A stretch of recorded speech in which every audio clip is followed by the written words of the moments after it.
Welcome, everyone. We are back with another episode of Who Wants to Be a Millionaire, aka Here on the Wastes, where we play Horizons Unknown After Earth RPG. We are transmitting here from the year 3000. We want to thank everybody who's hung out with us this evening. We do see, of course, the great Mr. Burgher underscore TV, aka Otis Dirtbanger, always in the Burgher. streams, greatest champion. I do see the great Pie, the complete champion of the road, undefeated. Thank you so much, Nietzsche, as well, for hanging out this evening. We do truly appreciate Nietzsche everyone. rhymes with Nietzsche. Nietzsche rhymes with Nietzsche. There you go. We want to thank everyone who's hanging up with us this evening. Sorry we missed last week, but we're back here this evening. We have our amazing cast here. We're going to start it off with always Mr. OG himself, Rand, aka 118. That's what your new name is now. I'm the 118th of them, so it's about right. Yeah. Ryan, aka Rand 118. How are you doing this evening? I'm great. I'm ready to fight some crazy rock or sandworms or something scary. It's probably going to eat us all. I'm awesome. Ready. Perfect. You will be the first one to be eaten. Of course, my very good friend here playing Voldo, looking like Orlando Bloom here. Mike, how are you doing this evening, this good sir? He's still muted. He's still muted, Mike. You're still muted. Mike likes to talk to himself. There we go. There you go, Mike. I always forget. Yeah. So I'm ready to die, though. I think it's going to actually happen this time. Excellent. You just got married in the game, so I dying, know. it seems fitting. There you go. It's an escape from. There you go. It was this close to being a shotgun wedding. I'm not sure how that works. She would have been the one pointed at you. I like how Ryan says it will be an escape for you. I mean, he seems to really, really love her, man. Of course, there's gonna be a stop or my wife will shoot moment. I was hoping she could. I'm hoping she's like following me so she can like jump in, maybe save my life or something. I don't know. No. No, there's no help. No. She doesn't love you that much. Of course, then we got my other wonderful friend here playing Gideon Goldenhammer. We have Richard. Keith, how are you doing this evening, good sir? I'm doing good. Looking forward to another adventure. Nice. You will be the first one to die right after. Actually, it's either it's up between you or Ryan. I've been trying to kill Ryan for like 4 seasons, and he's escaped every time. He's truly that powerful. Did he say that? Did anyone make retirement plans recently? Yeah. Maybe we'll find out. I just started a mutual fund. I'm 3 months away from pension. My wife is pregnant with a 4th child. And lastly, of course, as you know, playing Dr. Ace Mars, my brother from another mother, Mr. Shane. How you doing this evening, this good sir? You know, I was super tired, and I just got my second win, so I'm doing fantastic. Wonderful. Like to hear it. Well, we want to thank everyone who's hanging out with us this evening. We're going to jump right in with episode number 43. We're not going to waste any more time. This one is called, I know, and I've always named every episode because Burgher has always asked for me to name these episodes. Thank you so much, Kira, for being here this evening. How are you? We have session number 43, a rocky start for a rocky end. Okay. When we last left our group, they were out just outside of Brimlow and created what Rev called a thumper, I think is how you described it. Yep. Oh, we have Lobster as well. How are you, good sir? Thank you so much for hanging out. That he created the thumper in order to create some kind of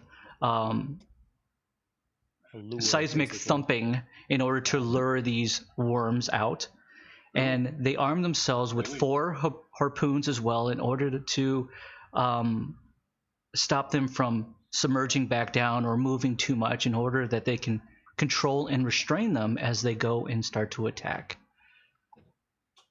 As they did this, they weren't aware, but the good doctor did have a feeling that there might be more than just one rockworm. Unfortunately, he was correct, and emerging from the chasm is 2 rockworms that stand before you. Now, just for a quick reminder in regards to these rockworms, they're about 25 to 30 feet long. These would be considered adolescents. They are not full-bred adults. They are emerging out of the chasm itself. The rockworms are pretty much burrowing machines. They're dark gray with a nice reddish hue. They have two long, like, mandible pinchers upon their mouth, and their mouth itself is just a row of circular teeth that allows them to chew up any kind of rocks, any other kind of materials and such. With that, I would like each one of our gentlemen here to roll reaction and let's rock, gentlemen. All right. Hey, yo, Philly. Thank you for hanging out, good sir. Good. Where's my modifier? Reaction 9 minus 7. 2 for Rev. Okay, give me 1 second. Rev is a 2 reaction. Mm-hmm. Looks like I got a 7. Okay. I got an 18. Gideon's an 18. Doctor? Got a 10.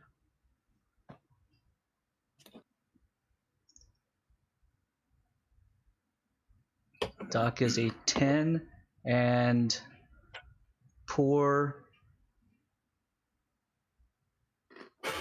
Is that for who? Who is that? Sinjin is a 15, so he's almost going to go dead last here. Oh, and what about? Yeah, Jane? let me get Jaina's here. Okay. So you get to see Jaina in action here, Burgher. Your sister is Baby now sister. going to fight amongst these animals. But she rolled garbage. And Jaina is a 13. Okay, with that, Rev, you are the first to react, and then it'll be Voldo. Okay? And then the rockworms, and then Doc. So with that, what would you like to do? You are standing in front of one of the mounted harpoons as well. So Okay, so these things came up. How far away am I from them? I would probably say about 40, 45 feet. Okay. So you I've got a some good distance. between Yep. us. Okay. Now we had set up these harpoons like kind of in a triangular fashion. So am I by the middle one? Not necessarily triangular, because you put them all on one side. Oh, okay. I thought I had 1 in the middle and 2 on the Yeah, side. I thought there were.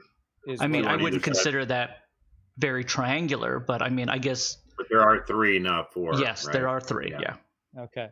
So am I by the middle one is what I'm asking. You are Is in that- the middle. That is correct. Okay.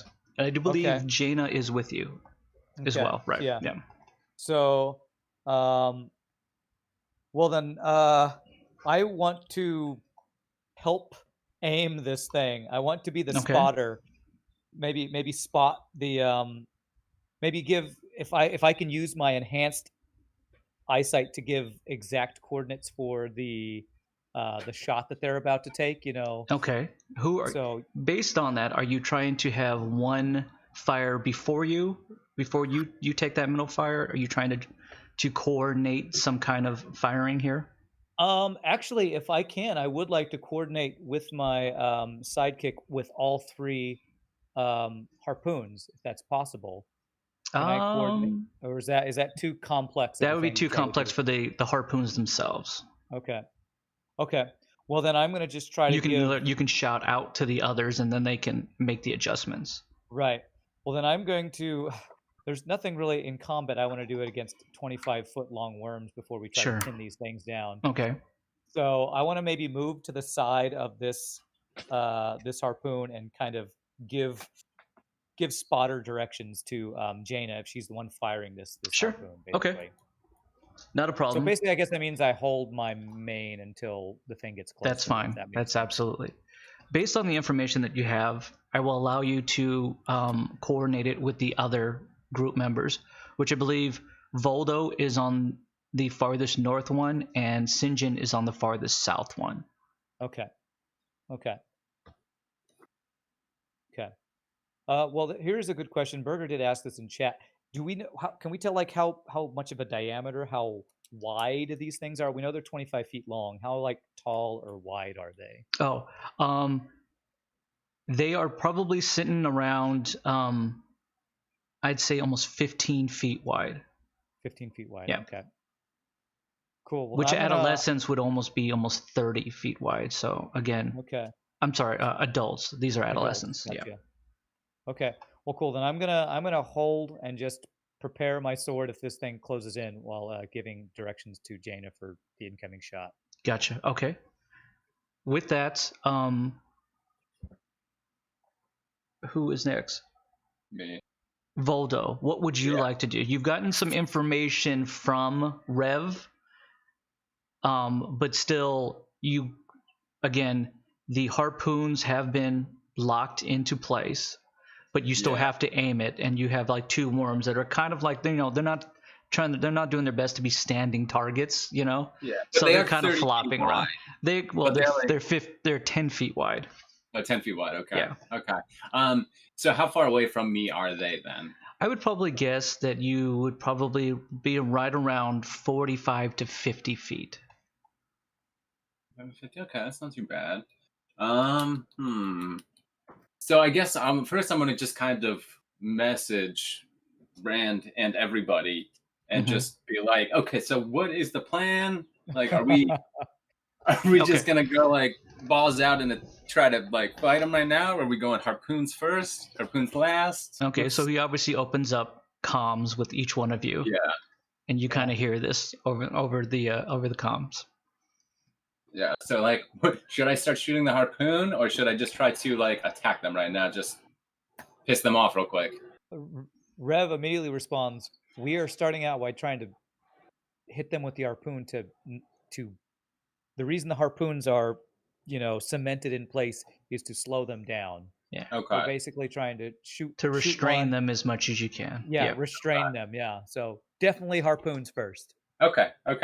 In that case, then which one to be like? Should we pick one of the two that we're going for first? How do we want to do this? Yeah, we got 3 harpoons. If you're the first shot, I would say you take the first shot you can take.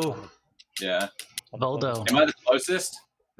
You guys are all probably equal distance. Relatively equal distance, yeah.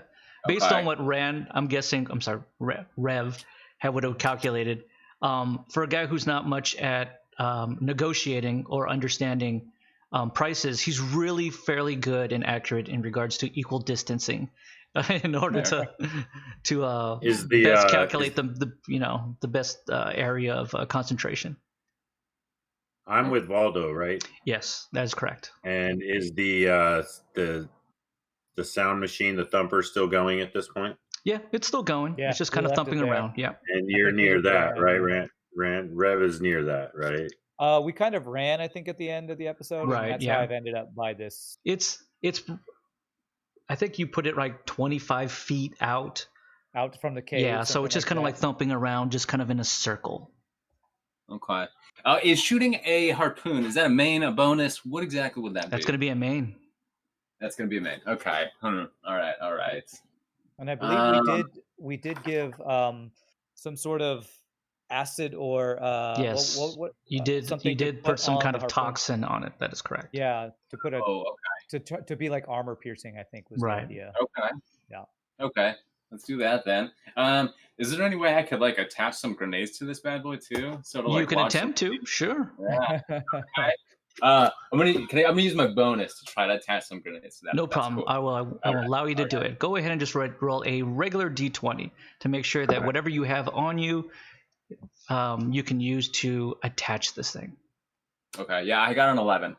Okay. You're doing your best to try to find things that are maybe sticky enough or some rope. The good doctor. Okay, well you can go ahead. I don't think you want to lose your rope. You've been trying so hard to keep that rope forever. You guys forget you heard that I had rope. Yeah, I picked up a couple extra rope. Okay, with that, then I will allow you to attempt to try to tie those on well enough that with the power of the harpoon, they don't like fly off halfway through. Yeah. Because you will have to arm them before you fire them. Oh, so this is going to take 3 turns then to do this? I will allow you to just spend your 2 turns to at least attach it, which is fine. I'm not going to make a big deal about that. But to fire an accurate shot, and then you're going to make just a random fate roll to see if fate's going to be cruel to you today. Okay, then yeah, let's attach like as many grenades as I can to this bad boy. How many grenades do you have?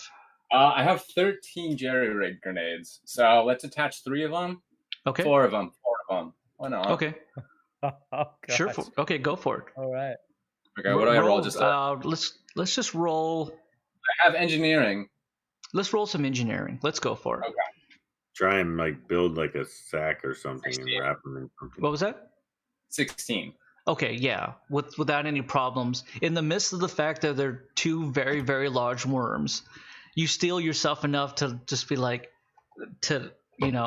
almost kind of saran wrap these things in rope to make sure that they hold on as well as they can. It's like a bola. It's gonna like spin around and wrap around or something. Yeah, you're gonna do your best with it. It's the best that you think that you're able to do based on the circumstances. Okay, cool. So yeah, 4 grenades attached to that bad boy. So now I have to wait till next turn to actually shoot the harpoon. If you want to fire, I will allow you to go ahead and fire. I will count that other part as a bonus. Okay, then you know what? Screw it, I guess. Let's just go ahead and take a shot, see what happens. Okay, Doctor, do you say anything in regards to this? You're right next to him.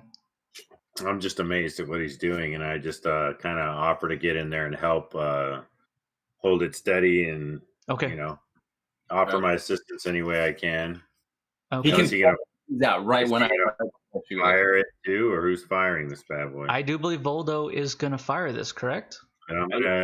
Is there anything that would help us like get a better shot? Any keyword, like athletics? Anything? You can absolutely say a very, very nice prayer to a very, very nice GM, and maybe he'll help you out.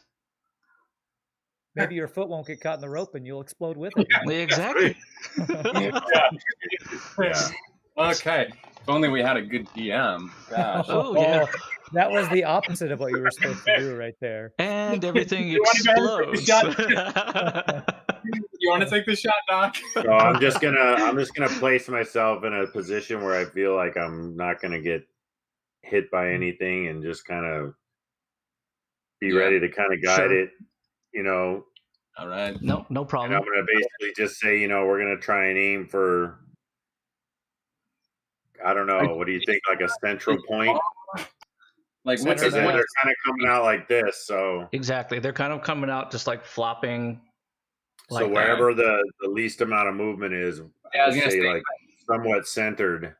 Yeah, maybe. Or wherever, I don't know, where like the base hits or something. So there's got to be somewhere that there is like no opening for them swimming up. I don't know, but yeah, okay, let's go ahead and take the shot.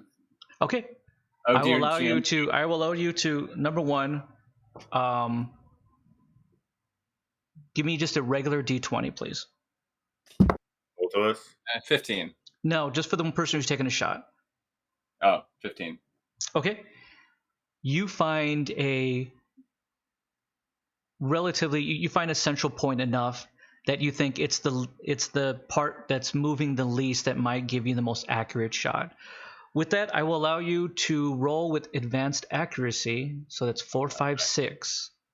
All right. Arm those grenades. I think they're already armed, right? No. No? Okay, well, then arm the grenades.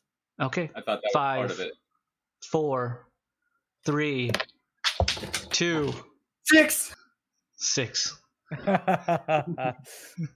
Well done. Voldo under pressure. Moving my rolling pad. Make it easier. Okay. An explosion comes from the harpoon itself. Not the explosion that you're going to get from a cluster of grenades that was strapped to it, but just from the power of the well-made craftsmanship that Danny had created for these harpoons.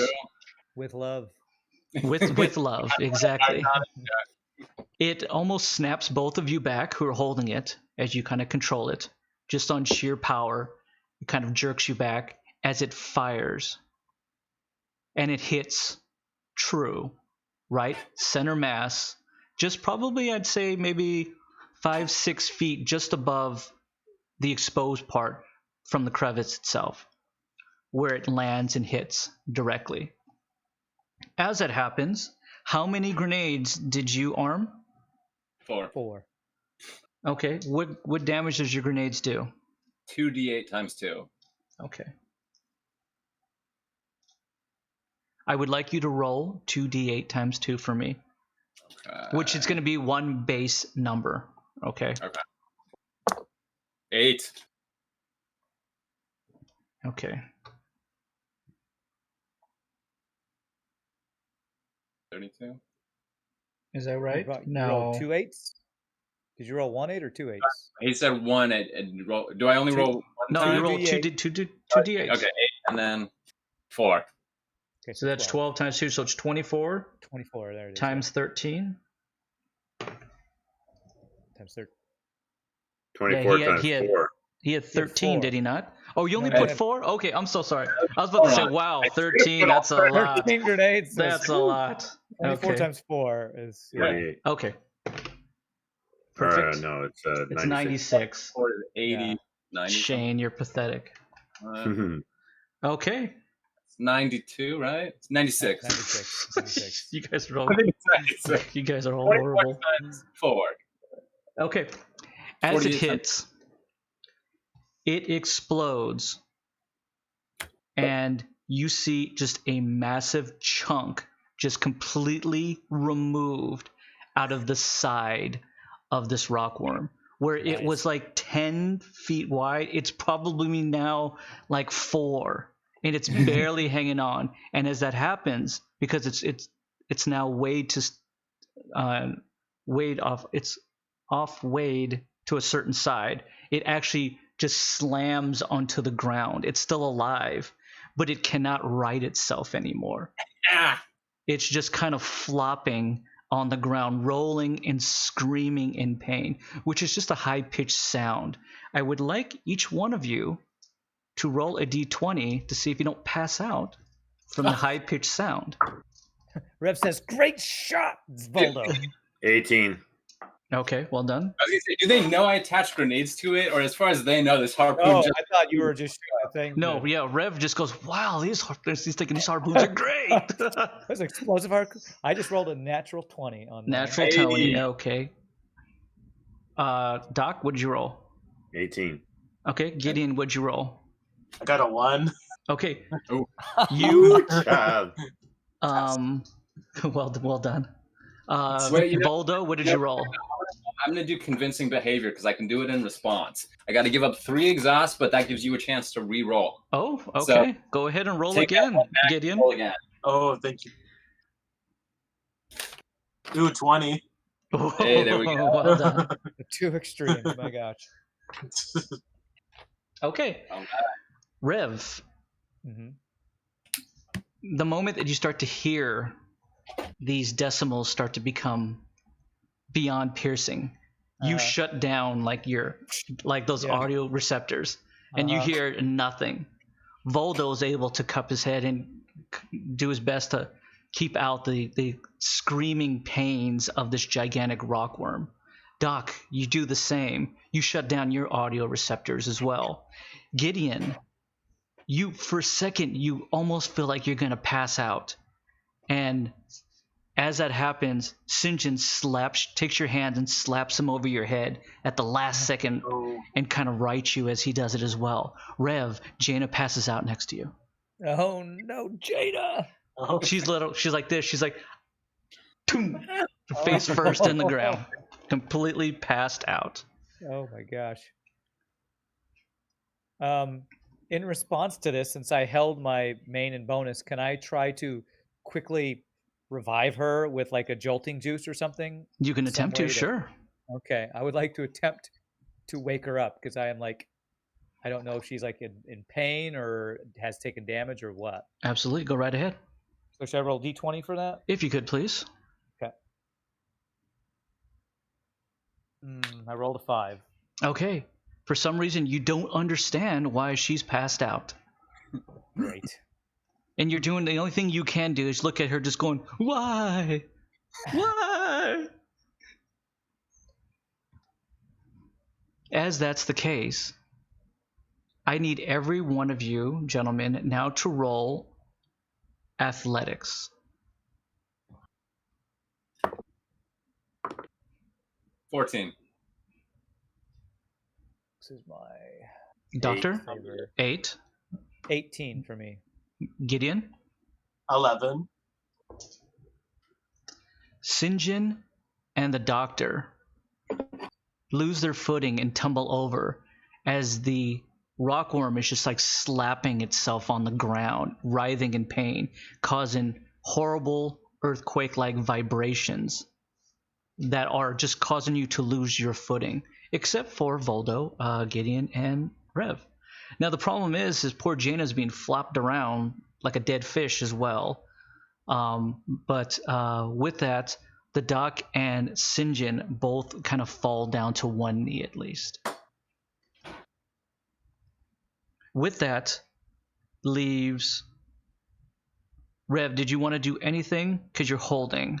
Yeah, I was holding. And then after that, I will let.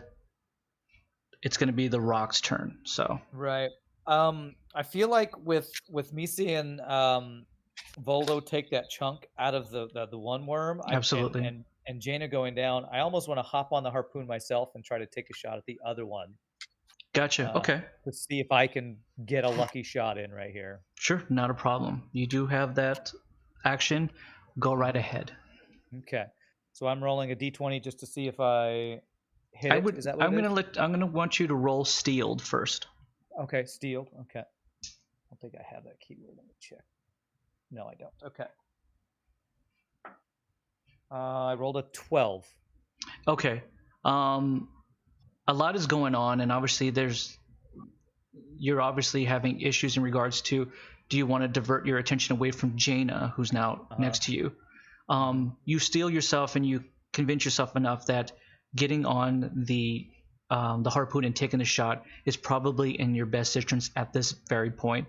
Obviously, take advantage of the situation at this point. So with that, you're going to go ahead and you're just going to roll just a regular.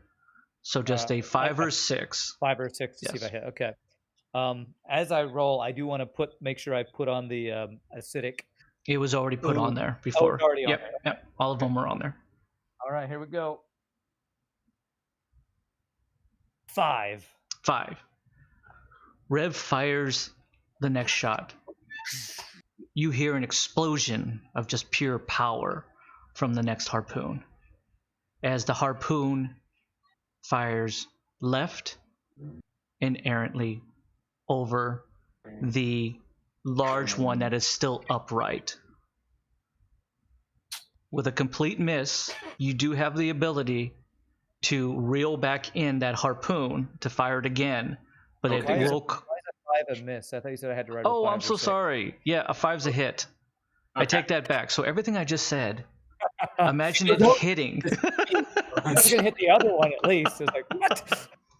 I'm sorry. Yeah, I thought I was thinking D20, a D20 roll. Yeah, no, it actually hits and penetrates right center mass. So you're probably almost completely middle mass of this exposed rockworm. And I wonder, why didn't it explode like the other one? It does not explode at all. It does embed itself in. Okay. And you do know that it actually pierced all the way through. Okay. Is there any way for me to anchor it? Like, is this thing where I can, I know you can pull the thing back in, but is there you can lock the wench. Okay. I want to lock the wench then, sure. So it can't move. And it's completely locked. Okay. So this thing is now completely embedded inside this worm. Cool. Okay. With that leaves the rocks to do something. Because, Voldo's done everything, and so has Rev. Yep. The one that has been restrained at this point looks towards where this entity, this alien entity that has now embedded itself in, and sees Rev standing there. Okay. And with that, it's going to attack Rev. And it's going to attack with a ranged attack because you've really angered it. Okay. And as it kind of like hunches down and almost aims its whole worm-like body at itself, you can see the mandible pinchers snap, and you can see its mouth open, exposing just the rows of teeth. And it almost like it's like seeing something breathe in, and then as it expels, it just expels out just a storm of rock and metal directly at you, everything that it's ingested and digested up to this point. With that, let me see what we can do. God, I hope he's a worse shot than Voldo is. No, he's a great shot. He's the best. He's the best shot in the land. He's the best rock show. All right, let's see if I can hit you.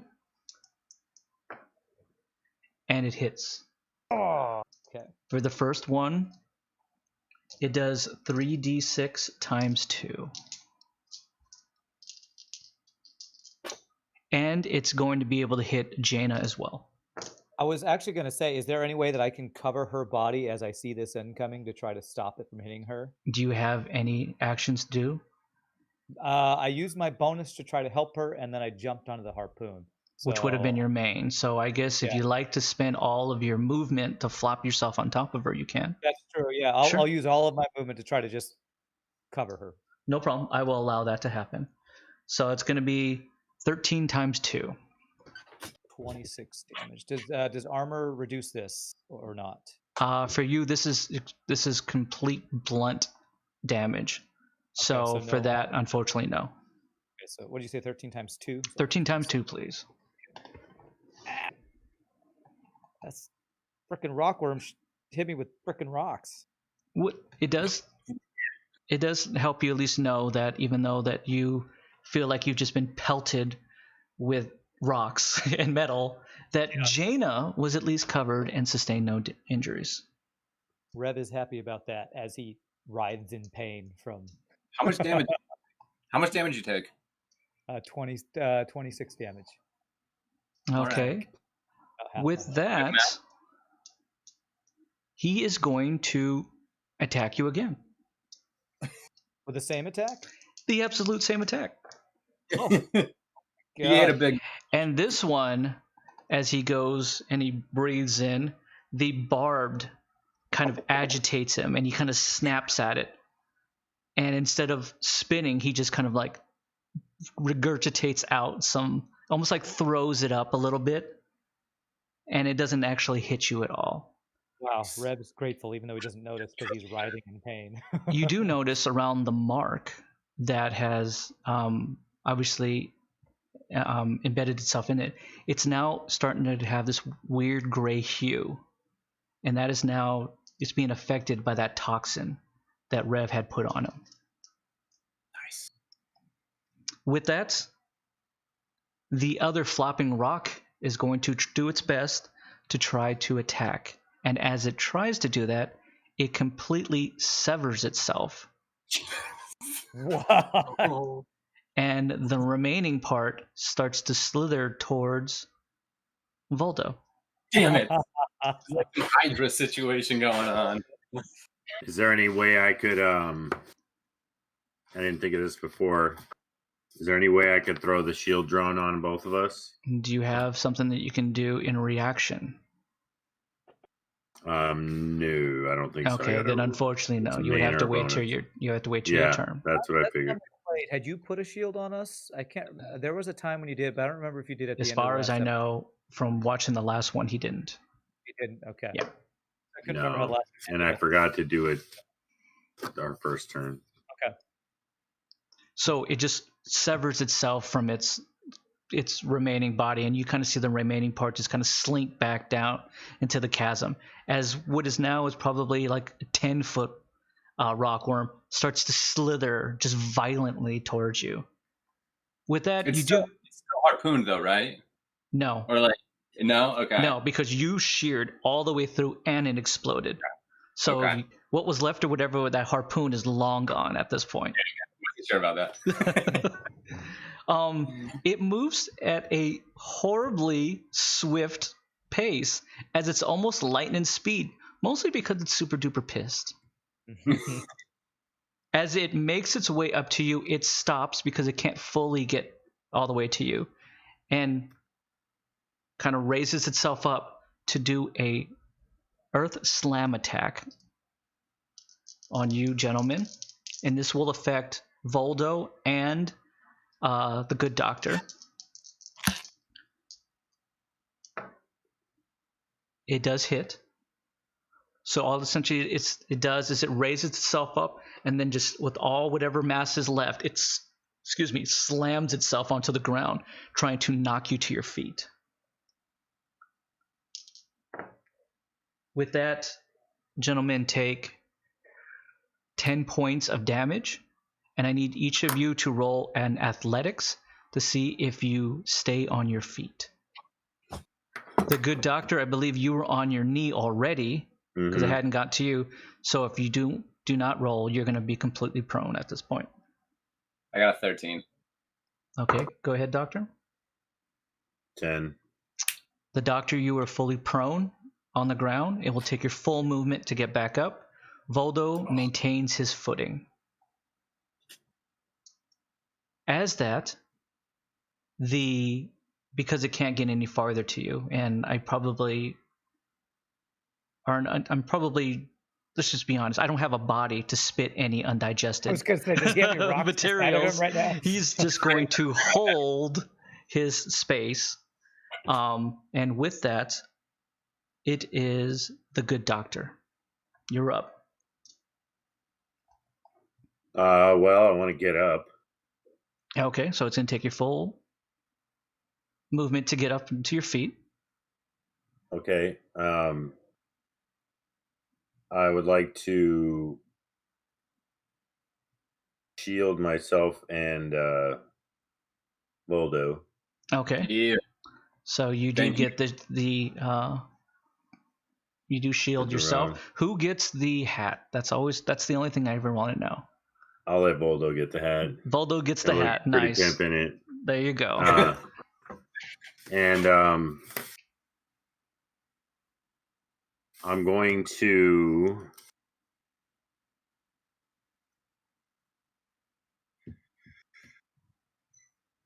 bust out my ion crackle and just try and take a shot at this guy. Sure, go right ahead. All right.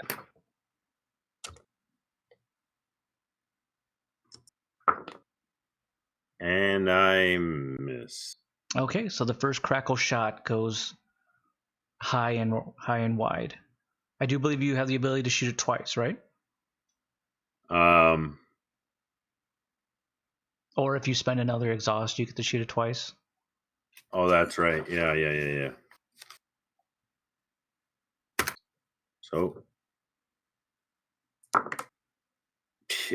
God, nothing. A 4 so he and a fires 3. it again. He fires again, and this one you just hit just short as it your dart kind of just crackles, probably about maybe 3 or 4 feet just in front of the rockworm itself. That's just kind of like alligator death rolling itself back and forth, almost taunting you at this point. Man, these things were so trusty at one point. Is there anything else you'd like to do? I'm going to. So that would be my. Now, movement is different than the bonus in the main. That is correct. But you use yours to stand up. You can't use your movement because you use it to stand up because you're prone. Well, then I'm going to just try and razor whip this bad boy and see if I can put a big old gash in him. You know what? Here we go. I will say that your razor whip just gets just far enough to be able to hit it. So go ahead and attempt it. Oh, just to make it more angry. Yeah. All right. Of course, so it's now rolling back and forth in a death roll. So I mean, this thing did just take 100 points of damage. Like, that's a good point. Yeah, I can't hit anything. I just kind of go, whew, and it's a weak little. So it's again, like the equivalent of hooking myself with my own cast. Like, yeah. So you didn't obviously that didn't work as well. So you pull out your razor whip and you go to snap at it, and unfortunately, Voldo, where are you in relation to him?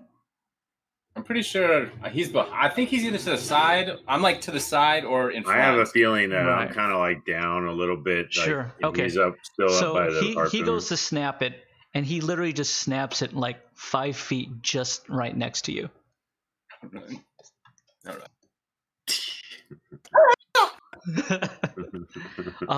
With that, is there anything else that you can do? No, because I don't know what I spend on the razor whip. That's a bonus or a main, right? Yeah, it's usually for something like that. I always just give it's just a regular bonus. Yeah. All right. Well, I've already done. Okay. With that one, next up is it's Jaina. Okay. So let's see if she's out cold. Could she get up? We're gonna find out. Jaina is starting to moan underneath you, so she's coming to. Mm-hmm. It's also probably because you're like laying right on top of her. That's true. It's kind of like, oh, good Bruce, kind of like feeling. And I'm like, I got rocks on the back of me. With that, she starts to come to a little bit. You see that she's relatively kind of groggy, so she's not really all there yet. But she's starting to at least come to, and she's conscious again. Okay. Is there anything that you would like her to try or attempt to do? I will allow you at least to have one of her actions. Yeah, I'm trying to think, because I know all that's. The only thing I know about is that she's got her gun, mm-hmm. her rifle. It'd be nice if she could get up and take a shot, but I don't know if she's in a mental place where she could take any kind of accurate shot right now. With her help, with your help, I'm sorry. You can get her up to a prone position that she can ready herself for a ready shot next round at least. Okay. Let me do that. I want to help her get up, and with all these rocks that it spewed, I almost want her to like use that as cover and steady. I'll allow you to do that. Steady her gun. Absolutely. There's enough big enough rocks that you kind of like Lego a little barrier that maybe it allows her to kind of disappear from the landscape here. Okay, and I'll just kind of support her as she does that. No problem. With that, I would like to Gideon to roll a d20, please.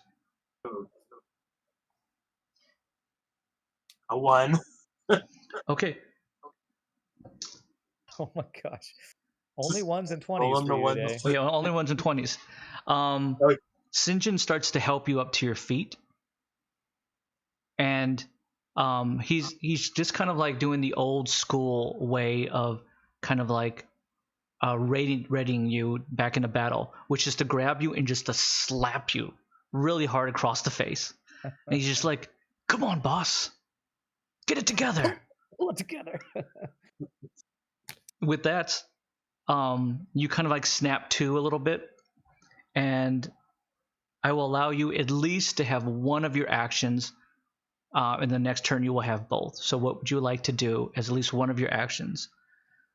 As you still kind of, you feel cloudy and you feel groggy, but that slap was a pretty good slap, and you can kind of feel that, the heat and the sting of it enough that you figure that you might be able to get a good shot in. It makes you feel like you're drunk, and you've been drunk before, so drunken fighting is kind of your thing. Like I go up to Sinjin and I thank him. I'm like, thank you for snapping me into it. He's like, of course, boss, you do it for me. And he goes, now do something. Now, am I lucid enough to see the rock worm that's attacking Voldo? Yes. Okay. I would say at that point you get a sense of the landscape of the fight itself. I would say that the worm that's detached itself. That's what Voldo is too far away for you to be able to engage. And you are sitting in front of the harpoon, which has not been fired. Okay. Yeah, probably your best shot would be on the one that's kind of harpooned in place already. That just fit it. Okay. The one cut in half is. Would you like to attempt to fire the harpoon? Yes. Okay, so you get onto the harpoon. I need you to roll just a regular D6, please. Okay. Just a 5 or 6 will get it done.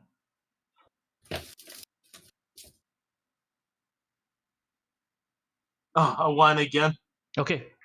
As he goes to fire, another explosion goes off. Rev, you hear it.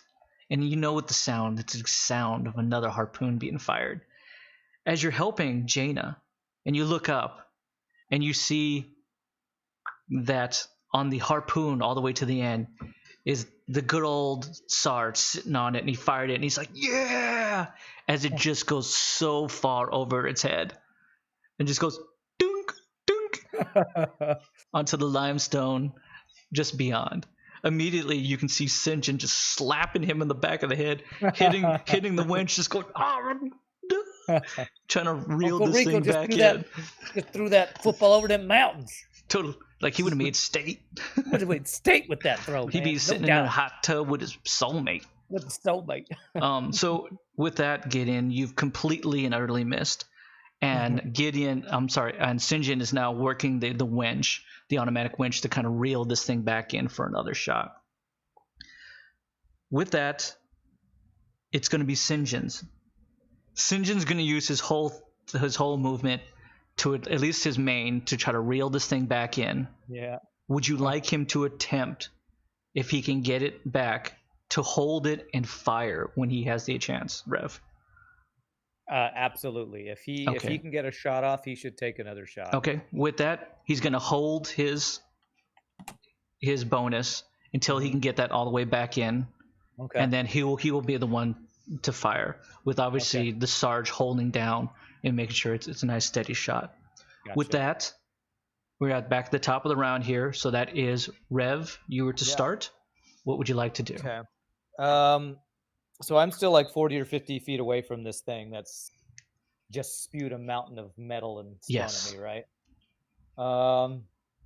I still don't want to get any closer to this thing with how much I've seen it do to the Doc and Voldo over there. Is it possible for me to try to use my soul chambering to bind and restrain this giant thing? You can attempt, but I will tell you this, that you don't know if these rock worms even have a soul enough to maintain it. But I will allow you absolutely to go ahead and attempt it. Okay. That's about the only thing I can do, unless I want to throw something at this guy, and I'm not afraid of. I'm afraid that's not going to be super effective. Sure, not a problem. Go for it. Yeah. So I'm going to try to soul chamber. So should I just roll like a D6 to see if it's successful, or D20? What should I roll? Yeah, it's always going to be, because it's an action that you actually have to scale. You're always going to roll the D6. Well, usually I don't D6 this, because it's just I do it and I can't do anything else. Oh, is this the one that is just inherently part of you? This is the one where I have to maintain concentration and I can't move or do anything else. Oh, that's right. That's right. Yeah, then absolutely. I will allow you to just roll a D20 to see how effective it all, or a sense of the situation that you get from it. To see if I can find any soul within its absolutely. body. All right, here we go. That is a 10. That's a 10. Rev, you were like, you so badly want to make this happen that it's like your soul molesting this thing. You're just like rubbing your, like all of your being up and down the shaft of this large worm, trying to find if there's any soul there. I feel so dirty while I do this. I would like the good doctor. I like Voldo. I would like Gideon. I would like Jaina, and I would like St. John all to roll a D20 of awareness, please. Oh my god. Oof, I got a 9. 11. Oh wait, no, that's a 6. Never mind. 6. 6, okay. Oh, and I got a 6 too. 6. You got a 6 too? Yeah. Okay. For some reason or another, Rev, as you're doing all this stuff with your hands, only Sinjin sees this, and you kind of you don't know that he's looking at you, and you're hoping no one's doing this. But Sinjin looks at you, and he's just like, and just kind of goes back to reeling this thing in. But everybody else could care less. You find that there is absolutely no soul that you can kind of hold on to in order to control or manipulate or restrain. Okay. It is just a being. Just an animal, basically. Yep. Just a worm. Animal. Okay. Well, then I'm going to, with my movement, hunker down behind this little rock shelf that this thing is made by spitting at us. And I'm going to hold my bonus to try to do something in response if something happens. Understood. Not a problem. With that, I would like Voldo. You are up, good sir. What would you like to do? Okay, so first, that worm that's rolling in front of us. Yeah, the alligator death roll. How far away is the other worm? The one that's restrained. Yes. Probably about 45 feet. Okay, cool. The one in front of you is probably 10 feet. 10 feet. Okay. That's pretty close. Okay. And it's rolling back and forth. About how many feet is it rolling left and right? Sure. I would probably say maybe a good 6 or 7 feet left and right. Okay. So it's not a wide berth or anything like that. Okay, cool. I'm going to use Red Rain, and I'm going to put it just far enough out so it doesn't hit us. Okay. Okay. And I'm going to... How far away is Doc from the worm? Doc's behind you. Is he just roughly... Yeah, he's right behind he's behind you. Okay, cool. So let's use Red Rain, and I'm just going to kind of hit it so that whole... Gotcha. No problem. Go for it. The rolling, so it doesn't matter because it's got that 30-foot radius. No problem. Rock and roll. Go for it. I did not have sexual relations with that woman or that shaft. Or that worm. I did not molest that worm. 4? Okay. 4. Okay. So you go to fire it, and nothing happens. As you go to manifest the bow itself, and you arm it with your arrow, you actually go to just pull it back and you fire it, and your hand just slips ever so much, and the arrow just kind of fires and goes off. Okay. I'm going to hold my bonus. As that happens, you immediately think, what would Danny think of me right now? And your heart... So I'm going to play my bow, and I'm going to take a knee and pretend like I'm fixing it. Oh, sure. Absolutely. Absolutely. Perfect. The doctor doesn't even notice it at all. Doctor, roll a quick awareness to see if you notice that old Voldo is now acting like something's wrong with his bow. Oh, 15. Oh, he knows that you missed bad. Hey, I just shield on me, so I might not need to use an in response. Okay. What does that shield do? Any direct, what does that shield do? For one time, any direct attack gets negated. Yeah, so you're basically immune to one attack. You're immune for one attack. Okay, cool. And that I can use my bonus. Okay. Okay. Can you guys see me? You guys getting really choppy. Yeah, you paused again. You're okay right there. There you go. Yeah. Okay. Well, I'm gonna use if that's gonna deflect any attack right now. I'm gonna try that again. Okay, sure. Go right ahead. Roll a d6 for me if you could. Are we losing Mike? Yeah, I think. Yeah, we lost Mike, and he's coming. He's trying to pop back in. If that is definitely the case, Doc, just prepare yourself for whatever's next because it's going to be the rock. alive. Well, I still have my shield on. Okay. We're hoping Mike gets back here.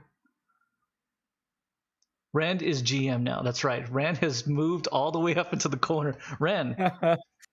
And everybody dies and we win. Yay!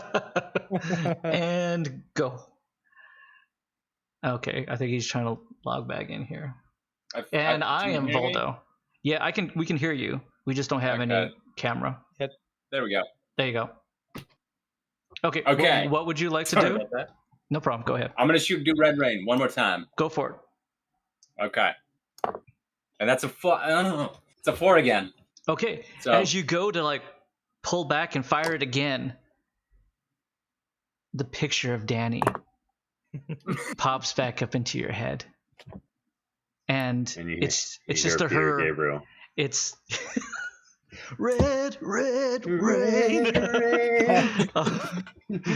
You hear her voice inside you, and she tells, and all it is a very, very sweet voice of, "You're such a loser." I'm just gonna shout over to him. Hero. You're not I'm the just hero. gonna shout over to him. Yeah. I'm just gonna shout over to him. Hey, if I miss, man, you can't miss. What's going on here? If I miss, you're supposed to hit him. If I miss, it's the bow. It's the bow. It's I'm about to take out my Blade of Endless Knight. Yeah, and I just say, I was having trouble with my whip too. Exactly. I noticed. I know it's cool. It's cool. It happens. Rev, they do have open comms, so you're hearing this back and forth between these two guys, just like making excuses for the reason why they can't finish off this thing that's just rolling back and forth in front of them. You only got half a worm to deal with. What the hell, guys? Yeah, we only got half a worm. You're welcome. It's the better half, right, Rev? It's the better. I see you still have a full worm to deal with. It's true, and I have half a body that I'm working with right now. Absolutely. Okay, with that, Voldo, you do have the ability to move if you like. Or do you want to stay? Oh. Yeah, I'm cool over here. It seems like the worm can't really get up higher. Yeah. Sure, okay.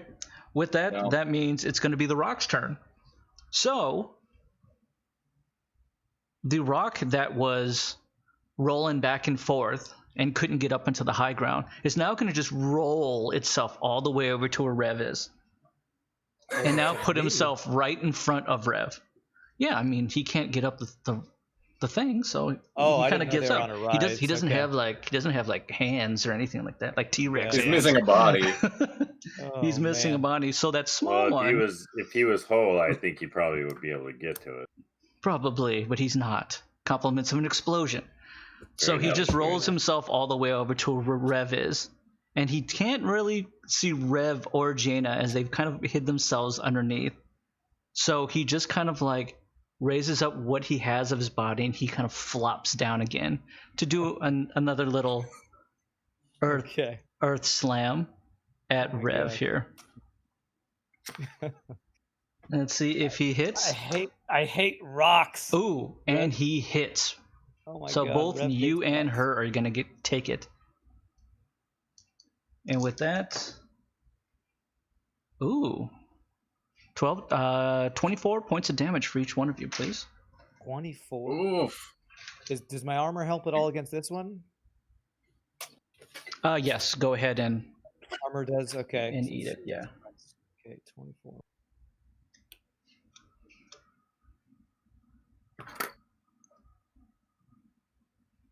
Jeez.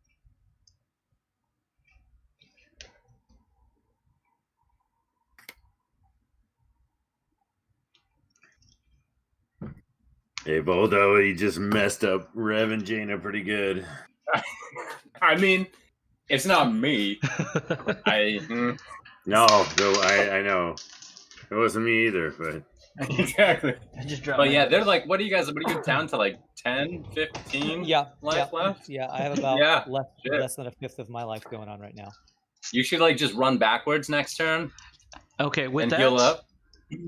It's going to try to slink its way closer to you, but I would like you to roll some sort of stealth roll because you are kind of covered behind the rocks. All right, I will roll. What do I have? What is it? Sneak, I guess. Yep, that's fine. Roll a 5. Jenna rolls a 5. So you do your best to slink itself and keep yourself as low profile as possible. It gets to probably, I'd say, around 5-6 feet, and it's just kind of like rising up and just like almost, because it doesn't have any eyes at all, it's merely just sensing any seismic activities for either one of you, and you guys are relatively still. Now, I'm guessing you probably tell Jaina like no movements or anything like that. Oh, I don't make any sound. I just go.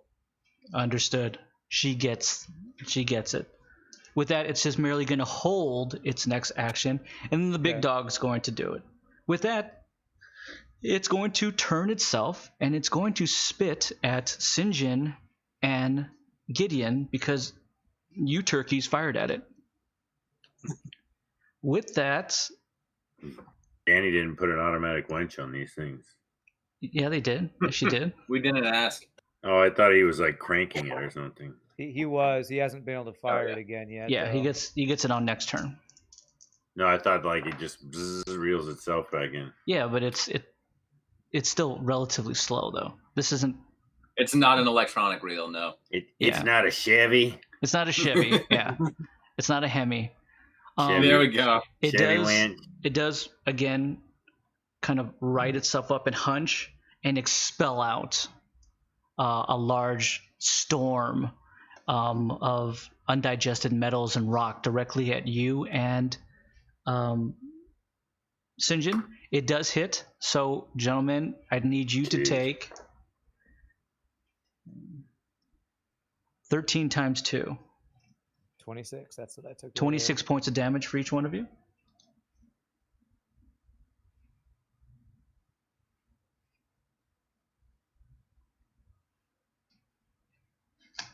Okay.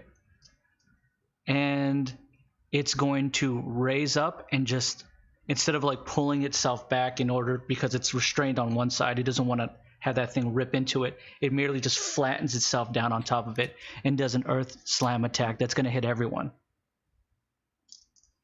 Wow, it's got a 50-yard radius with this thing? And that one, it completely misses.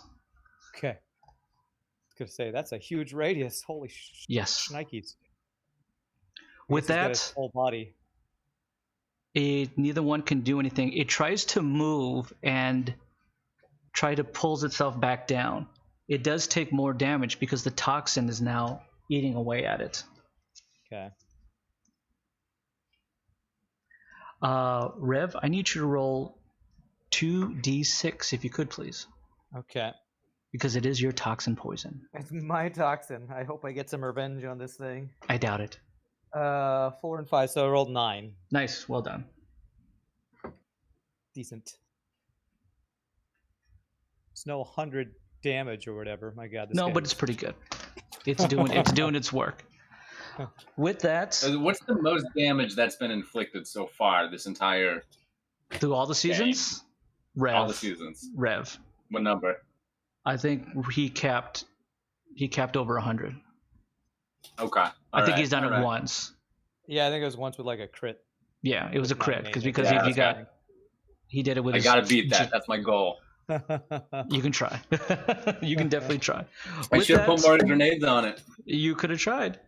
Doc, you were up. What would you like to do? I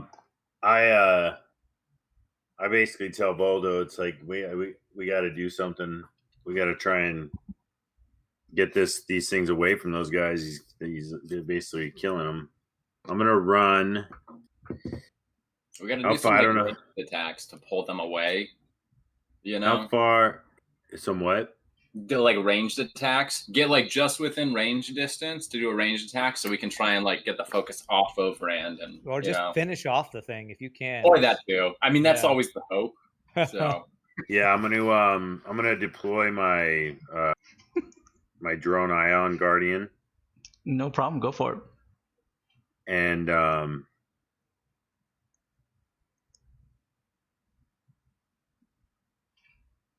now can I fire a hit?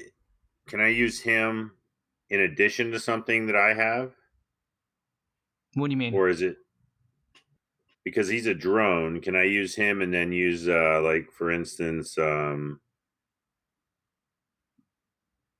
my dynamo disc? Sure. Okay, so one will be a main, one will be a bonus then? Sure. Yeah. If All there's right, ever well, something that's a bonus and you want to just make it a main, I'll allow you to do it because essentially the bonuses are always kind of a weaker one than the main anyways. Yeah, the dynamo disc I show as M or B anyway, so you can do that as your main. Yeah, and right. your Yeah. Ion Guard Yeah, as a exactly. bonus.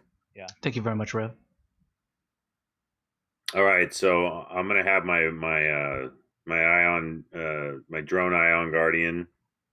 Okay. Take a hit or take a shot. Well, but first I'm gonna move a little bit closer. Okay. To shorten the distance. How much movement are you moving in? I don't know how far I am from the one that's flopping back and forth?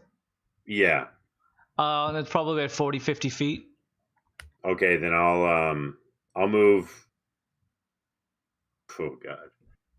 I'll move like within about 20 feet of it. Okay. Just get right up in there. No problem. And I'm gonna shoot with I'm gonna have my drone Ion Guardian take a shot, and I'm also going to toss a dynamo disc out in order to. I want to say I'm going to try and put a cower status on him. Sure, no problem. I will allow you to do it. Go right ahead. This will not affect Rev or Jaina. So I imagine it's 1d6 per, and I got a 4 and a 3. Okay. So you go to take out your dynamo disc and you toss it out there, and you just don't get it far out, and you kind of like hit a few rocks every now and then, and it just kind of flops over kind of lazily, like a really shitty toss. Mainly because it was a really shitty toss. And it goes off and it just goes poof. I can't hit anything. It's upside down. Yeah, are it's just like your attacks upgraded, or are those just level 1 attacks? No, I my only one that's upgraded is the Cruise Ion Crackle. Yeah. Oh, okay. Razor Whip anyone? I'm just kidding. You have to get close up. Well, you're right there anyway, so you can dance with it. You can Ion Crackle shot it. Oh, I thought I used both. Oh, you have your Iron Guardian out. Yeah. Would you like the Iron Guardian to attack? Well, I rolled a d6 for both. Oh, I got you. I'm sorry. Yeah. No problem. I rolled 2 d. Yeah, they both missed. I rolled a 4 and a 3. So Voldo, after your displays of failures, you see the doc kind of like walk up there. It's like as he kind of like slow RP walks. I'm just gonna give my Ion Drone Guardian a backhand real quick. What's wrong with you? And he throws the dynamo disc that doesn't get nearly far enough and just kind of goes. And then his drone that's kind of floating right next to him fires a couple shots that just completely miss this rolling back and forth half worm. So you almost kind of feel like, well, I don't, it's not too bad. Yeah. I just walk up to him and I'm like, the programming must be bad, you know? No, I can't move again because I've already moved. No, you already moved up there. Yeah. I want to just say I closed half the distance, so I'm about 20 feet away. Well, then, you probably would only have like 5 or 10 feet anyways, so you can back out a little bit if you want to, but there's not much you can do. All right. Okay, with that, nothing else. Jaina's turn. Would you like Jaina to expose herself to fire? I will let you make that determination for Jaina. So this guy that attacked us got within like 10 feet of us, right? Yeah, it's relatively in your mug. She was kind of in position to take a shot at the one that was immobilized. Mm-hmm. I kind of want her to turn to the one that moved to us, and I want her to take a shot with an AP round at the which one? The one that's cut in half. That's really close to us. Because she's so close, I want her to try to turn and take a shot at that one. Gotcha. Okay. I will do that, Rev. You will. Oh, you're gonna make the ultimate decision if she's gonna do that. I don't want her to take a shot at the one that's far away because that gives away our position to the one that's right next to us. So I feel like if she's gonna take a shot, it would be that the one that's right next to us that hopefully she can't miss. The one right closer up in to its that. mug? Yeah. Yeah, With that the one one, and the fact that she has essentially a sniper rifle, she's just going to 360 no scope. She's gonna No quick scope. 360 no scope this thing. She's just gonna be like no scope and fire. I wanted to just put it against its skin. Oh, with an you want her AP like round. right? Okay. If that's the case, she gets up. Eat half the muzzle. Put it in Yeah. its mouth. She gets up. She Exactly. moves 10 feet to kind of shove it directly Oh, into I don't her. want it to actually walk Too up to late. it. It's already happening. Jesus. With that, Okay. she has deadly accuracy, so that means it's 3, 4, 5, and 6 to hit, Well, okay, there we go. Hey. and she hits. Yes. And And with her that, damage I with will that allow is you. a- I will allow you to do the damage here for Ooh, I me, get to do the damage. which is Nice. 3d8 times 3. Oh, I thought it was 2d10 times 2. Okay, Nope. 3d8 times. Okay, nice. Even more. Okay, 3d8 times 3. Go right ahead. There's a 6. There's an 8. That's 14. And a 1. So 15 times, what did you say, 3. 3? So 45. 45. Nice. Cool. And if she's using AP rounds, it ignores 2 armor, if that matters here. That helps.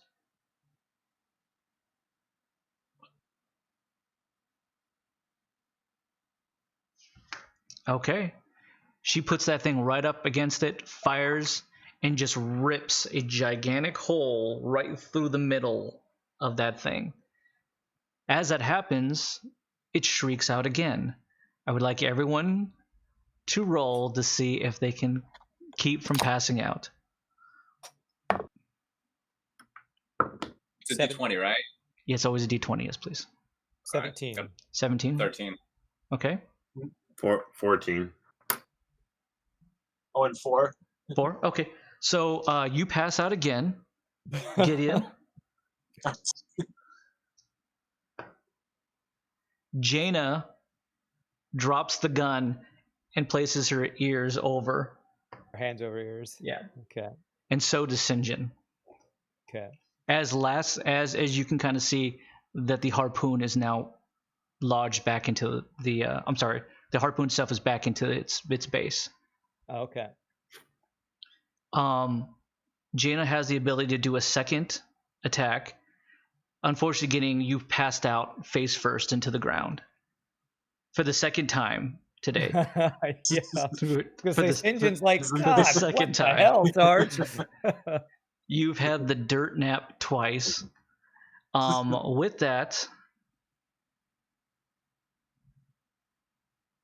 Said Jaina has a second shot. yes, Jaina's going to do abrupt silence. Okay. And she's going to attempt to silence the sounds of the monster. Okay. And she effectively does. As she Nice. just she puts her hand and she places it right up against the outer part of the worm, and immediately she says some words that you can barely make out, but it just sounds like just mumble, and the high-pitched sounds immediately silence. Oh, nice. Unfortunately, it starts to lean towards and down upon Jaina, which she's going to use the rest of her movement to jump back and to Okay. avoid it. She's going to attempt to try to grab her gun before it gets crushed. Okay. So it's like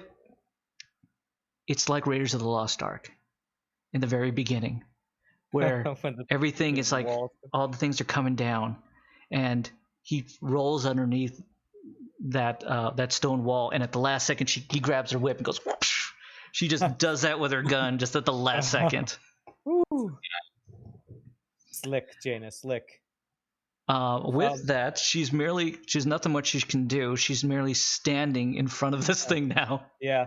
How can we tell how badly damaged this thing is? It that's doesn't right look next to it? good, but it doesn't look like it's slowing it down. Okay. And this is a half one? This is This half. is the half one. Yeah, okay, so Um, this is taking like 150 points of damage roughly. Yeah.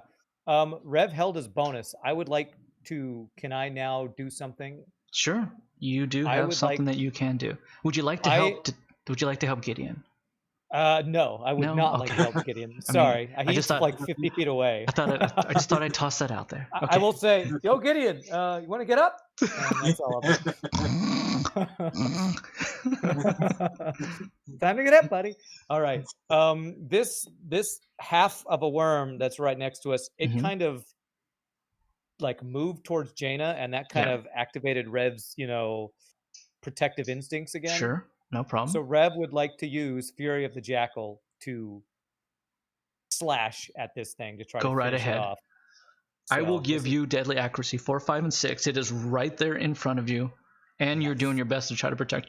This is my biggest attack here. Yep. So please, for the love of God, let me hit. Okay. Oh, I rolled a 1, 2, and a 3. Okay, explain to us and to everyone in chat how something that is only 7 or so feet away from you, you completely miss. I have no idea. I will tell you what happens. You get up and you pull out your awesome Callisto's Edge, and as you go to lunge forward, you trip on those rocks and you fall face down and you take a dirt nap. Or I will allow Pi to tell you what it is, because Pi's wanted to come up with a description. So you can come up with it, Pi, and then we will continue on exactly what happens to Rev when he eats dust. Oh my God. With that, it is going to be Sinjin who's going to mount, and he's going to fire. And Sinjin's hits true. And goes right into the large worm. Now there are 2 harpoons embedded directly into it. It screams out again. I would like everyone to roll a d20 to make sure that they don't pass out. Unfortunately, for you, Gideon, you don't have to worry about that because you're passed out. I got a 12. Okay. 6. Okay, Doc and Rev, you are completely passed out at this point. Jaina is able to cover her ears. With that one, Sinjin is just going to attack. He's not going to wait anymore. He just looks at his boss, his high-ranking official that he's looked up to all this time, and just keeps looking at him, just going, this guy has passed out twice in the middle of a fight. I'm going to just attack directly at him. With that, he's going to do his AP Buster Shot at the ones that are attacking that's in front of Jaina and Rev, because he wants to protect Jaina too. Oh, yes, he does. So he actually fires and then moves his full distance, which is 40 feet, to get as close as he can. And he is going to attack. With the power of love. And he hits. Yes, thank you, Sinjin. Somebody can freaking hit something. Oh. 3, 10.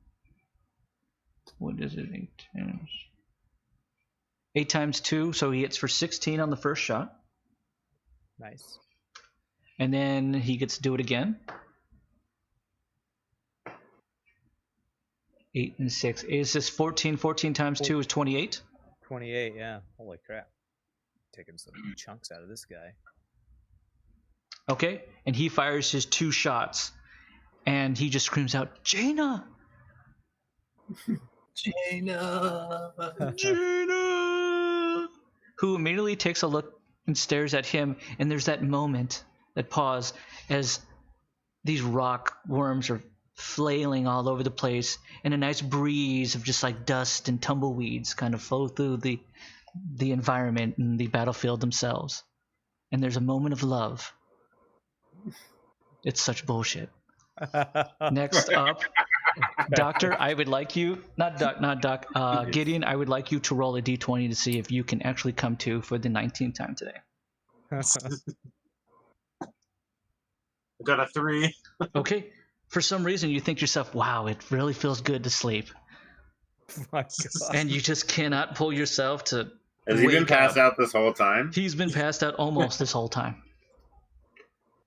Would you Well like to? played. Would you Well like to played, roll sir. and waste your next action to try to get up? I will give you a chance to do it. Oh, okay, yeah. Okay, roll a d20. This Okay. is the GM that's trying to be kind. I tried to let you not be asleep for the entire fight. Who has? I don't. Is it a? I want to see Ooh, some a of 9. Sarge's weapons. 9. Okay, Richard, how many pairs of dice do you have, my man? Take those dice and toss them. You're better off just like Are they- you're better off Rochambeauing with me. Okay, Just make so- paper dice.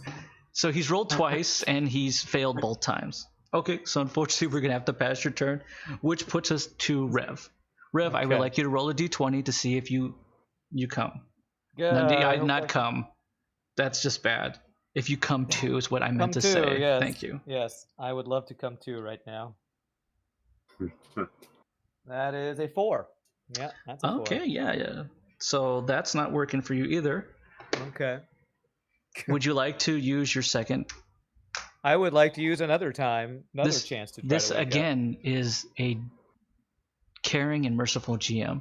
A caring and merciful GM who lets his things knock us out with every freaking attack that we Hey, do. these are great. This hand is Seriously, I rolling wish I so could knock well out tonight. every enemy on the battlefield every time I took I I know, damage. right? I told you. I'm just trying to inflict bleed on these bastards, and I can't even do that. I rolled a 6, man. I can't. Okay, so unfortunately, Rev is taking a nice Does dirt anybody nap have as anything well. to let me roll again? Because I can finish this goddamn thing Oh! off if somebody could let me roll again, maybe. Can you? Can I use my bonus now for my turn that comes next turn? You know what? I didn't see the link pie. I'll take a look at it in a bit. I will let you make a fate roll against me. If you can outroll me, I will allow you to do it. Based on, Okay. but you have to give me a good reason why.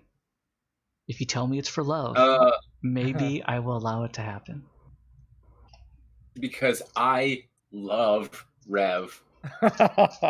Jesus. Everyone in chat just heard that, and I accept that. I know. But Go right Andy ahead. didn't hear Go right ahead and roll fate against me. So roll a d20, please. that. Okay. No fucking way. I got a 1. Okay. Sorry, bro.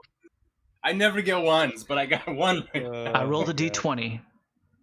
So love is not the key, and you didn't love Rev. No, it's not. Dude. You never get Well, 1s. it's Voldo. You do have another chance to do something now. Yeah. So it's up to you. What would you like to do? So now is it officially my turn? It's officially your turn. Okay.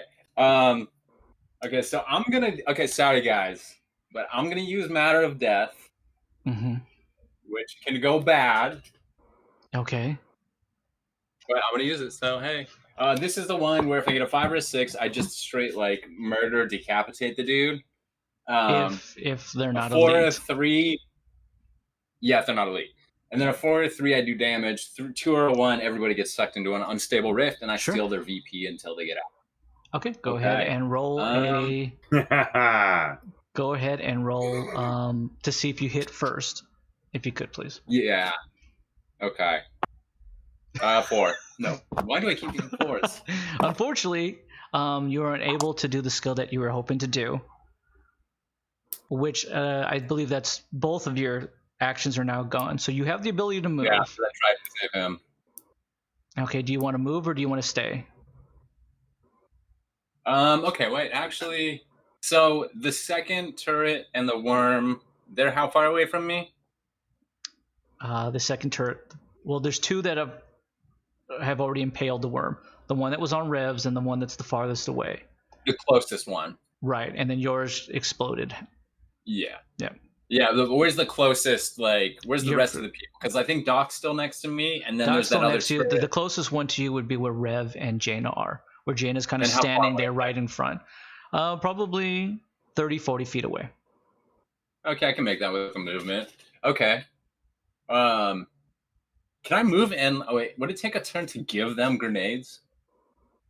Or can I Yes, it just would. move close enough to them? Yeah, well, you can move close enough to them and then next turn give them grenades. But you can't like move up to Okay, them yeah, and I'll then just move like close start enough handing towards them them. out. But I'm going to move close enough towards them. Oh, wait, they're actually both almost dead. So, yeah, I'm just going to move like right in the middle The of Red's them. passed out, so he wouldn't Right. be able to accept a grenade. Okay. So I'm going to go jump right in front of Rev so he can't, or I don't know. I'm going to jump right in the middle of those two and You're gonna hopefully meat try to shield avoid it. any attacks. Gotcha. Okay. So all of a sudden, Voldo went straight Crusader and decided to, put himself between the Rockworms and obviously you guys. He has With a that, shield on him still, right? He does. Yes, he hasn't taken any damage at all. Yeah. With that one, Rev's it like, is. I wish I had a shield. As he's lying there bleeding to death. With that one, it's going to be the Rockworms. So because Voldo is now all up in the mix, the Rockworm is going to attack Voldo directly now. Obviously. So the one half body is going to attack directly at him, and he's going to do a pincher attack as he moves up directly to you to try to Isn't the pincher on the butt? Impale you on his pinchers. Where's his? Oh, his mouth pinchers. Yeah, his mandible. Okay. Yeah. Okay. He hits. God, you are rolling like a madman, Shogi. Jesus. He hasn't failed yet. I know it. Okay, 4, 11, 12, 24 points of damage. Ouch. Okay. I'm still okay. Which is absorbed by the shield that hadn't been used Yep, yet. so he takes no damage at all. Immediately, that just really pisses him off that happened. I'm gonna move to the worm. You're taunting him now. Okay, that never goes poorly. Never goes bad. On me, not you. Oh, well done. Okay, so I can't. So he's just gonna just like get up as high as he can and just kind of like throw himself on you. It's the attack of a spoiled 4-year-old. Just like, exactly. What did you do? Yeah. He's throwing a tantrum directly on me. Oh, and he tantrums correctly and hits. My God, really? He has not missed a single attack. I will need you to take 10 points of damage. Okay, I can do that. Better than 25. Absolutely. Unfortunately, as he does that and kind of like hits you and then rolls off, he starts to go back to his rolling back and forth, taunting, because he feels good that he actually hit you. Interesting enough, who knew that rockworms had personalities? I thought he was going to hump his leg like a dog. But I'm like really into this rockworm thing right now. The other one is going to do a spit attack at Sinjin and Gideon, which is going to be great for Gideon because he's been asleep this whole time. Maybe it'll wake him up. You know? So it'll be great. It's going to be awesome. If that doesn't wake him up, I don't know what's. Ooh, and he hits. Jeez. This is like the greatest thing ever. Who knew this thing could actually happen? Ever. Worst episode ever. Oh, wow. Only one worm has really taken damage. I do 6 points of damage to you guys. 6? Oh, 6. Oh my God. That's like how much health I have left. I rolled the garbage roll. Okay, so Gideon, you take 6 points of damage minus your AR. Oh, jeez. And Sinjin takes 6 points of damage minus his AR.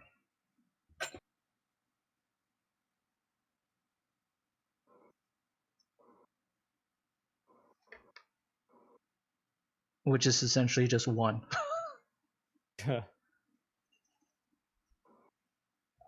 Okay. Yay for tanks. Then he's going to hold his next action because I don't have much exhaust left with these guys. And he's going to get 1 exhaust back. Okay. With that, Doctor, you are up. Well, I want to try and get out of this coma that I'm in. Okay, go ahead and roll. That's a D20, right? That's a D20, please. It's a very nice coma. I tell you, it's hard to get out of it. Nice I know it. You know, part of me wishes I can get some exhaust back during this rest. But now I gotta fish for my damn dice because I was getting crazy. Hold on. Somebody roll for him. He doesn't need to roll. Need There we Pygo go. to roll for us. Yeah. And that's a 6. Ooh, yes. 6 this the is hard such- way. Would Yeah. you like to say something nice to your very merciful GM, who will give you another opportunity to do it? Well, you are very gracious, and second chances are very welcome. Absolutely. You know are what? the And I'm all about second chances here on this channel. So you go ahead and you roll it again. Really God magnanimous bless since he hasn't missed an attack all night. God Feels good to bless be ya. me. And I rolled a 17. Ooh, for some reason, you feel like maybe I should wake up and get back into a fight. Yes, I feel Maybe that now's way. not the time for a nap. Nice. Excellent. Well done. You come back onto your feet. What I miss? Absolutely nothing. It's been the same butt whooping since you passed out. Oh God. Well, kind of check myself a little bit, look around, realize that I'm kind of close to this thing. I think. Sure. A little closer than I want to be. And this is the first time you actually do see that Rev is completely face down as well. He's out. And he's bruised. you Oh, see, gosh. you look into the distance and seeing that Gideon's passed out doesn't really affect you too much. Because you're just Okay. like, wait, wasn't he passed out when I passed out and I woke back up and he's still passed out? I decided that Gideon is this is a technique of his, and I think Playing that there's possum. something. Play possum, Yeah, there you go. I think there's something bigger going on here. At the last, he's just bringing all his power together for one move. Yeah, and part of me just thinks, you know what? Good plan. Well played. Well played, Gideon. Okay, what would you like to do, Doctor? I'm gonna run over and Oh, he's gonna get in closer. Well done. no, well, I think I want to. How close am I to Rev? I'd say probably 40 feet, approximately. Oh shit. Okay. Well, that's my range is 40 feet. Sure, you'd be right on top of him. All right. At least right I'm next to gonna him. run over to him real quick, and now if I give him Hang a if I give him Don't a get right sack, up in the middle of everybody. what's that? Don't get right up in the middle of everybody, because that would just be asking for an attack, unless you're ready for one. Oh well, I can still attack him. You can angle yourself, behind a little bit. Yeah, just the side. Maybe I don't know where I am in regard to the enemy. You're about 40 feet away. Voldo's right up next to it, so is Jaina. Behind them is a passed out Rev. Right, but I'm 40 feet away from Rev, but I'm only Right. 20 feet away from the enemy. Oh, then I'm sorry. Then you'd be about 20 feet then. Okay. Can I use a salve to wake Rev up, or a jolting juice or something, or To assume anything that brings him health back would probably help. Okay. I just You are can't. a doctor. Yeah, exactly. You're a You're a doctor, damn it. Damn it, Jim, you're a doctor. Well, I just I don't remember. Okay, here we go.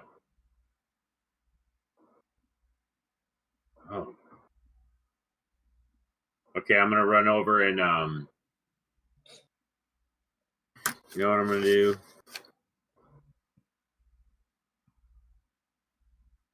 Intently waiting.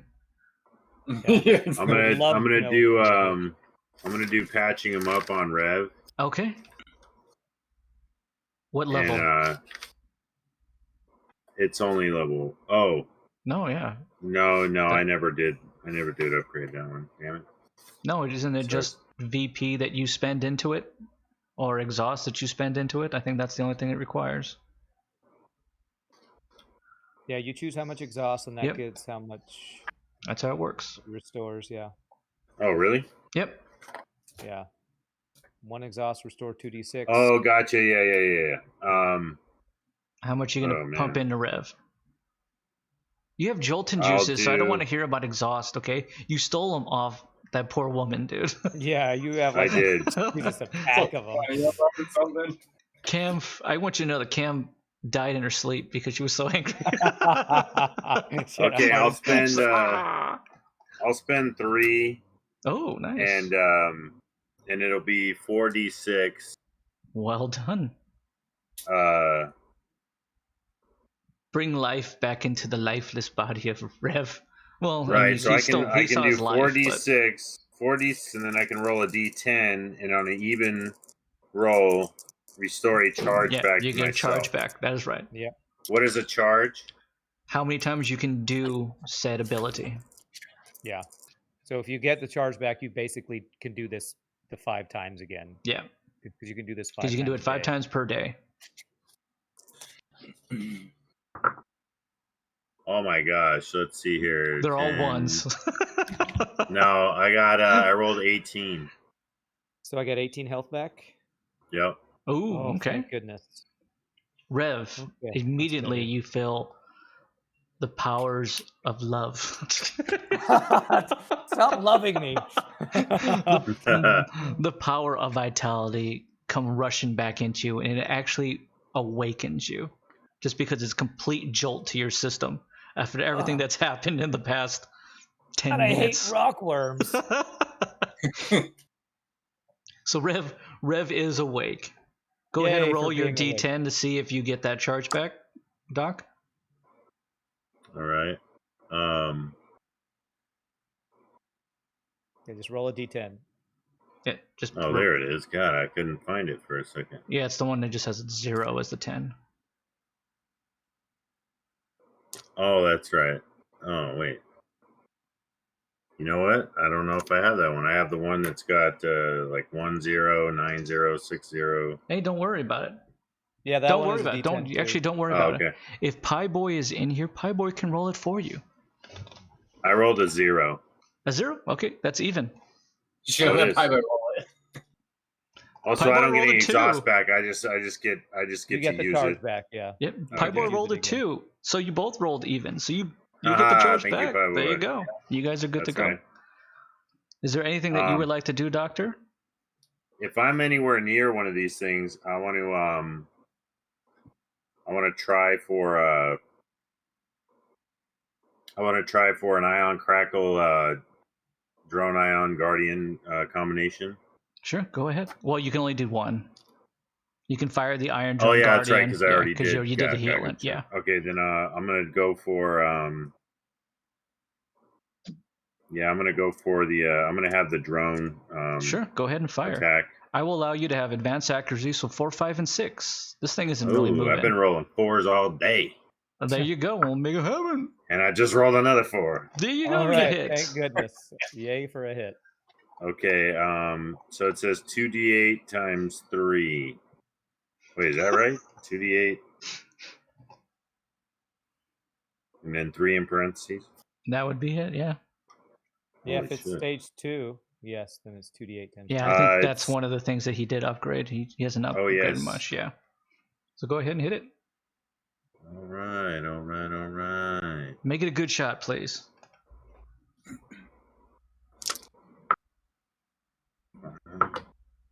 Two. Okay, so 7 times 3, 21. 21 points. That's nice. I'm losing exhaust like crazy. You have Jolton juice. I don't want to hear it. Oh, that's right. I don't want to hear. I got any, 8 of those. I don't want to bad hear boys. any of your garbage. I don't have any exhaust. A woman died in her sleep giving you that. Okay. Well, her pride, maybe. No, Right. she's dead. She's straight dead. Okay. Jaina is up. Mhm. Because I'm rolling so well, I'm just gonna roll for Jaina. Please do. I would love for you to do something with her. Well, she blew a pretty good sized hole on one of these. She things. did. Yeah, the same one you just hit, which I don't know why it's not dead. I hate rockworms, by the way. Okay. I do. Oh, these things are tanks. It's ridiculous. I'm just Jaina? waiting for the one. Sure. Okay. Jaina starts to move and starts to run. And she starts to run away from everyone. And she activates after imaging. She activates a portable hollow imager, stolen of course, allowing her to create multiple images of herself that run close behind her, and they mimic her movements. She has the ability to generate 2 of these images that create instant threat up to 2 targets. So immediately, her images create threat to the 2 rockworms, and all their attacks are going to be totally towards those targets until they dissipate. The targets attack. The targets attack them until they disappear, or if they can see through the deception itself. Unfortunately, rockworms are very, very low on the intelligence and have no soul, so they don't have the ability to see through deception at all. They can't even figure out why there's a big thumping thing there. With that, everyone has upper hand as long as any of those images remain on the battlefield. So any attacks that you guys do are 1 exhaust less. Okay. With that, she doesn't exactly have the ability to do any kind of attack as she's trying to run and maneuver around, constantly creating some kind of chaos. So she's going to hold her main attack until obviously something opens up for her. With that, does Rev get a chance to do anything since he's woken up, or is he completely? Yeah, you're going to be next. Oh, okay. You know what? I apologize. I'm going to do something in a different order. Okay, that's fine. Voldo or Rev, roll a d20 here. Okay. 17. And 14. Okay, so it was even or odd. Oh. Okay, Rev, before she does her after imaging, she turns to you and she places her hand on you as you're kind of like sitting up, and you feel intense amount of energy like rush through you. Whoa. Like intense, like you're almost being shocked, full of energy. She casts upon you her special ability, which is called Awaken the Spirit. Oh. Once per every day, Janet can tap into the direct spirit of an ally and push them beyond their limits. This comes as a benefit, but it also comes at a cost. For 1/2 of her vitality, which she sacrifices. Yikes.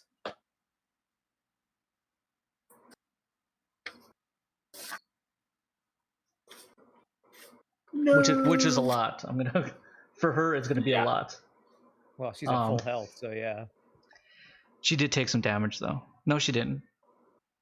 No, yeah, you're fine. You're fine, girl. You're fine. For 1 cost of her vitality and 6 exhaust, which is a lot though. Yeah. That's gonna cost her a lot. You can push one of their allies beyond their limits and fill them with renewed vitality. Rev, you get plus 20 vitality, so it's increased by 20, and you immediately that's like my max. Right. You immediately go first on the reaction order, which you were already doing. Yeah. All your attacks are now 1 exhaust less, even more. Ooh, okay. Once the turn ends, the ally is considered exhausted, though, and all attacks against them are with advanced accuracy, and they cannot evade or dodge any of the attacks, if any action allows them to do so. Okay? So with that, she does that, and then she casts her after imaging, and then she starts to run around. Okay. So with that, Rev, you can go ahead. I can tell you that Jana doesn't have much left in regards to exhaust, so she's doing her best to like run around, just going, waving over here. Yeah, let her after images take some hits. Absolutely, maybe. Yeah. Well, with this renewed energy, Rand wants Rev. No, it's okay. Rand wants this as well. Rev wants to finish off this worm. He is so pissed off at this rockworm. Sure. I hate rockworms. So he's going to attempt to use Fury of the Jackal again on this thing to try to finish it off. Go right ahead. All right. You do get advanced accuracy because it's not looking at you. Yay! There is no Hopefully threat to that you at all. helps at all. I hope. It actually almost turns its back to you, so it's even worse for you. Rev's ego won't allow it to happen. All right, I rolled a 5 and a 6, so I hit it. Oh, well done. And I don't know how much health it has, but I want to use 1 extra exhaust to hit it twice because I'm so pissed off at this thing. You go for it. So this is so that'll be 2 exhausts to hit it twice. You be that big brother that Otis couldn't be. Oh, poor Otis. Oh, poor Otis. Okay. And so this is cold-blooded shit. So this is I'm gonna hit him twice for 3d3 times 3. 3d10 times 3. Okay. So I want to finish this thing off if I can. Where's my d10? I had 2 d10s. Okay. So that's 4. That's 6. That's 10. Plus, is that the 9 or the 6? That is the 6. So that's 16 times 3. I need to get my calculator because I'm bad at math. Calculator. So that's 16 times 3. That's 48, and I do that twice. Okay. So that is 96 damage. 96. Also, even if I think that's going to kill it, I also want to expend one of my soul essences to do 1d8 extra damage just to kill this thing. Star explosion. So thank you so much, Pi. Pi's built all the numbers in. Thank you. And that's 3 extra damage. And then with my new weapon has an extra ability too. Callisto's Edge. So he's at 99 people. Yeah. He's currently at 99 damage. So if I roll a 6, then I can explode for extra damage. Explosion. So I rolled a 3, so I don't get the extra damage. Okay. Rev goes hamburger on this thing. And you've never actually seen this because he's like hacking just like wildly at this point. He's just like, why won't you die? Yeah, I hate rockworms. I hate rockworms. Rev hacks this thing up to the point where he actually cuts it in half again. So what was 10 feet is now 5 feet of this thing just like kind of now flopping around like a cut off tip of a finger. It's still alive though, but it's bleeding profusely and it's barely holding on. Do you have anything else you can do, Rev? Because that was your main, right? That was my main. You can really finish it off now. I would love to do the same exact thing because I could do it as a main or a bonus. Okay. So I would like to Fury at the Jackal again.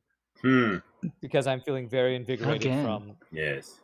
From Janus. Philly, working the numbers. Yes, that is correct. Okay. Philly. And I rolled a 1, 2, and a 1, so I missed my second one. He's just like, he was so happy about the other one. Just like... I keep hacking, and then I start hacking the ground because I'm just so... So that one does unfortunately pan out for you. Yeah. All you can do is move at this point, I'm guessing, correct? Yeah. I'm gonna actually follow Jaina because I know she ran off.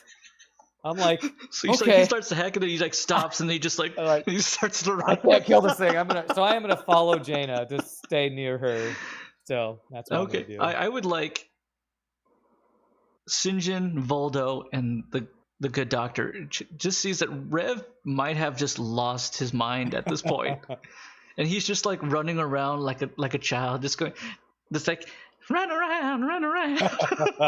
Save yourself, child. That was Rev. Voldo, please, good sir, what would you like to do? You are muted as well. Okay. Excellent. All right. Okay, so let's see. So there's like a 5-foot worm that has very little life. How far away is the full worm that has almost full life? It's probably 45, 50 feet. Okay. And the middle harpoon where I'm at, it has struck the worm, correct? Yeah. So you see the cable still launched and connected directly into it. Okay, and then the other harpoon also has is connected as well. right? Yeah, that's correct. Okay, who is on the other harpoon? No Basically one. Sinjin. Oh yeah. No, Sinjin ran up to get closer to help out Jaina. So it's a passed out Gideon. Yeah, it's Gideon Hammer laying on the ground is what it is. Okay, so how far away is that from where I am? Probably equal distance. And what was that distance again? Just about 40, 50 feet. Okay, so I can make essentially when you say the people, you just mean you. Okay, so I guess like, you know what? Let's use Matter of Death again. I want to kill this first worm, so let's do that first. You talking about the one that Rev cut in half and ran away with? The nub? Yeah, now there's 5 feet of it left. The nub? Okay, go for it. Yeah. The nub. Actually, should I do that with that one? You know what? I'd go for the big boy. Yeah, you know what? I'm going to use my full movement to get to the other side. Okay. To where the harpoon is, on the other side. Sure. And then I'm going to use Matter of Death at that point, because I have a 60-foot range. So all right, go right ahead. Let's save the nub for Gideon when he wakes up. Yeah, hold on. I got an idea to do to this one. Like, Sarge, it's still alive. Okay. So first I'm going to do a 6. I got a 5. Okay, that hits. Okay. So I got to roll another d6. Yes, please. Okay, that one's a 5 again. What is that? And that's the decapitate. Does that work on a worm? I don't. Not the large one. I'll make this easier for you. If you use it on the large worm, it's a negatory because it's an elite. But if you do it on the nub, I will give it to you because there's not much of the nub left. Yeah. Let's just use it on the nub. Decapitate this. He decapitates the nub and it becomes what's like half of a 2 nub. foot back. He's a fraction of a worm right now. Yeah. Isn't there a damage number you can put to those things? To like that? For what? To like the decapitate. Is there like a damage number? The number's on there. The number's in there. Okay, so it's murder. Okay, so he's dead. Yeah. I think it's like 4D something is the number if it's not that you can do. It's absolutely just destroyed the moment that you even like touch it at this point. Especially with the attack that you're doing, you just annihilate it. Okay. Good.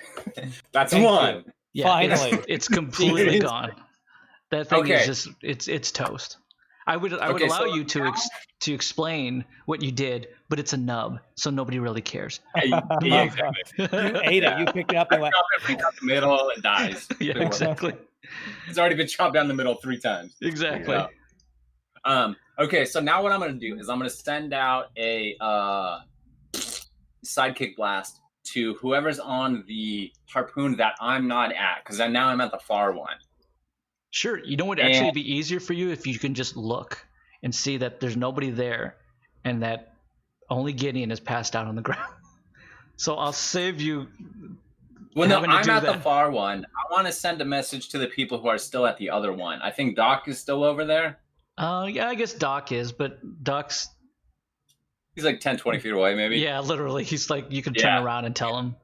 So I want to send this message out to them and tell them to start reeling the worm in with the harpoon. And I'm going to start reeling it in from the other side so that there's going to be 2 harpoons pulling it. Like maybe we can tear it in half. I don't know.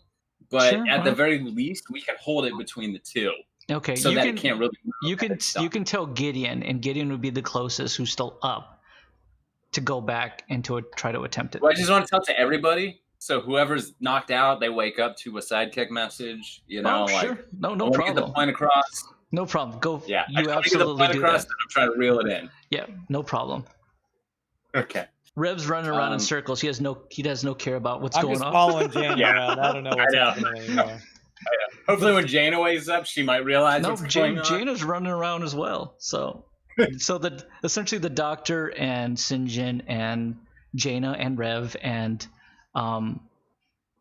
Danny, because you made one for Danny. I have no idea. And as well as the good doctor. I'm not Gideon will get one when he wakes up at some point. Okay. And then I'm just gonna hold my bonus. Miss message 10 minutes ago. Oh, maybe I should get on that thing.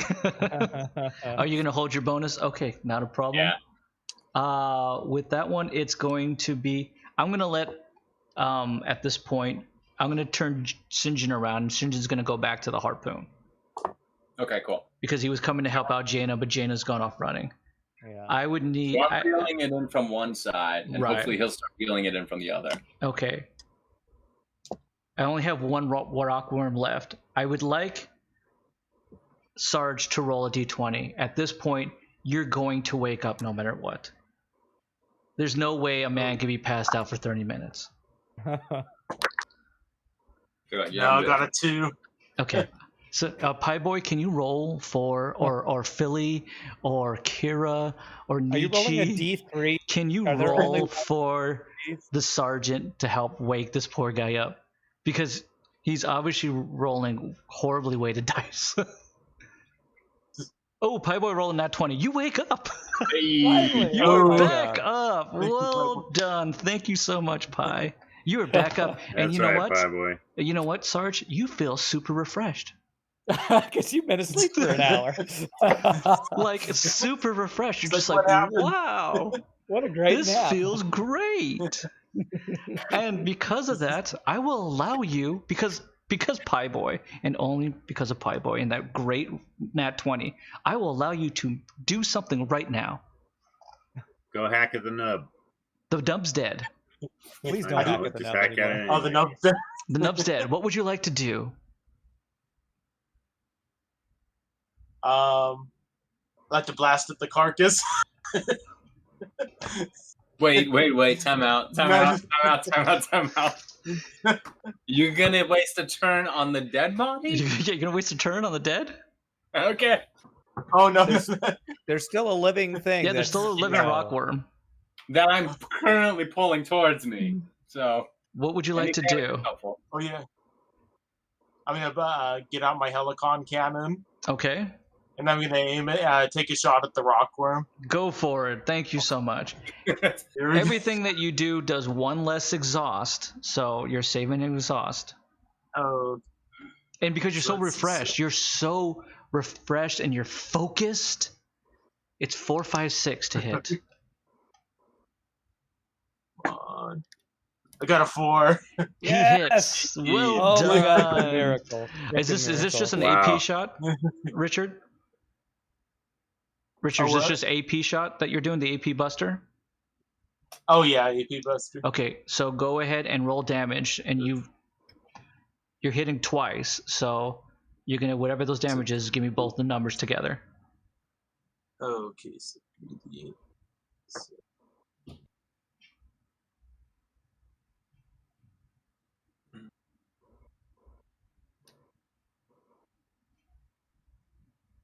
So 17 times. So 17 times 3. Oh, that's a lot. That is a lot of damage. 17. What is Jesus. that? Yeah, that's the. It's like 40. Is that 48. for 40? Or no, 41. 51. 51. Is it 51? damage. 17 Yeah. times 3 is 51, yeah. Oh yeah. Carry the 1. Okay, but you're doing it twice. Because you hit twice, or did you roll Oh. twice already? Oh, you mean? Okay. Oh, I just did for the first attack. Okay, so that's 51, and then roll it again, please. Roll your damage again. Oh, okay. Jesus. Because the AP shot is a 2-shot. Really? Yes. What dice? That's Holy crap, that's a crazy amount of damage. that's redonkulous. Times 3. So 9. Zip So up. Is that 19. 27? 19? It's like 70. That Wait a second. That is right. So he can do all that freaking damage? Well, he upgraded that one. Oh yeah, because that's. That is righteous. Yeah. That's wait, hold on, let me make sure.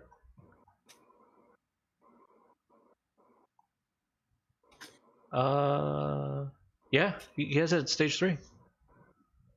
3 AD, yeah. You're rolling 8s there, right, Richard? Yeah. Okay. He did 70 points of damage. Jeez. I wish he was awake more often in our battles. My God. Right? Yes, he did 70 points of damage. So It's like more. Nice waking up party, Sarge. So with that, wow, that was a big shot. Rev, as you're running around, Voldo, as you're like doing your thing, you just start to hear cannon fire, and it's coming relatively close. And as Rev, you're running around, you turn around, and Jaina does as well. Voldo in the dock, you're surprised to see passed out Gideon is up, just going ham bone over there, firing up at this rock. So well done, good sir. Yes, that's right, Pie Boy. Your nat 20 was not wasted. I will. You do have the ability to do. Is that a main for you, Richard? Yeah, that was a main. Okay. Do you have the ability to do a bonus if you have one? Oh, okay. I think they're all your melee attacks, so there's no way you can get close enough to do them. Okay, I'm gonna. I can activate my Mars program. Okay, no problem. So he just goes into Mars program, and his outer exoskeleton completely turns a bright red. With that, would you like to move, or you like to hold, or you want to get on top of the? Because you do get a message. Of course, it was like 30 seconds ago. To get on top and try to wench in the worm itself on top of the harpoon. Would you like to man the harpoon? Yes. Okay, so he gets onto the harpoon itself. Cool. With that, Sinjin is going to fire as well. Sinjin has the exact same abilities as, just not as strong. So he's going to attack his AP Buster Shot directly at him. So he stops just short, sees that the Sarge is on it, and then just takes action. And he hits. I've been rolling so well today. No kidding. And he does 7, 9. Okay. His first shot is 18, and the second one is 4, 9, and 2, and 18. Wow, 18 and 18. Which is, he does 36 points of damage for his first. And then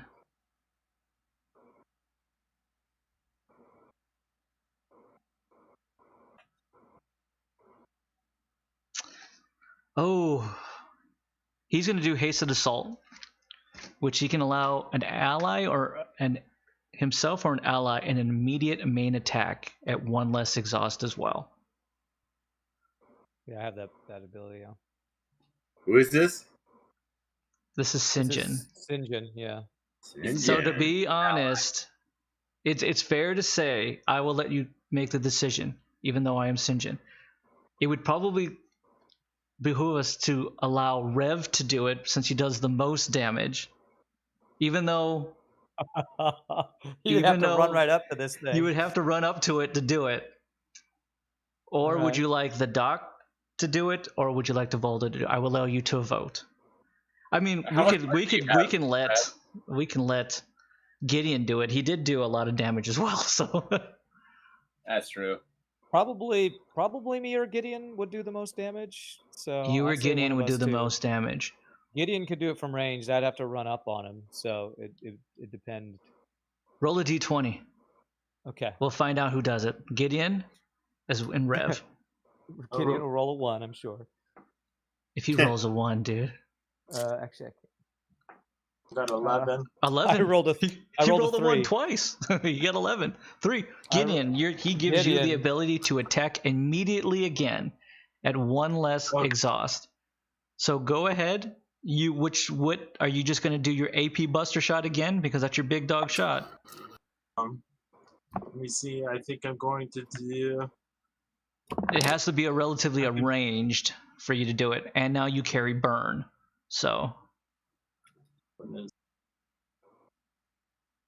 I could do rain down the pain. if you want to go ahead and do it, that's more of an AoE attack. Oh, okay. Trying to think. Nietzsche does vote for Voldo to stuff the remaining hand grenades down its throat. That's a good idea. What was that? Oh. Nietzsche's vote was for you, so you can stuff the remaining 9 grenades down its throat. Oh yeah, absolutely. Well, I mean, not remaining. I still have like 9 left. Are you going to attack throw, like, Gideon? 3 up in that? Are you attacking Gideon? Yes or no? Oh yeah. I'm gonna do the what do you call it? I think I'm gonna go. I'm just gonna go AP Buster again. Okay. Again, their threat is attached to Rev now, who's now running around, as well as the 2 shadow images of Jaina. Thank you so much. I just have so many names. I'm like Sinj and Jaina sometimes. So go ahead. You're going to do 4, 5, 6. You have advanced accuracy. Richard, go ahead and fire away, please. Okay.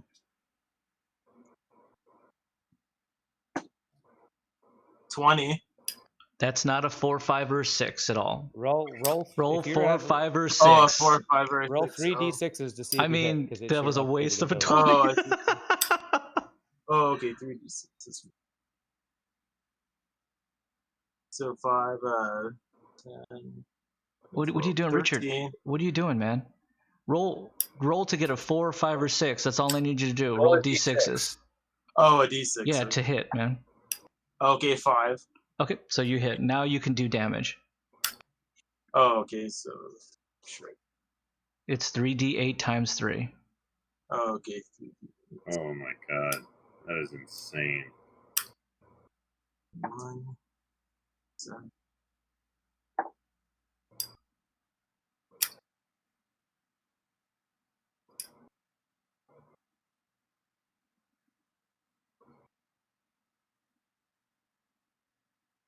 $54. 54 for the first shot. Roll damage again, please, because you remember you shoot twice. Oh, okay. So you eclipse your first shot by 3 because you hit 51 last time. Oh, okay. So.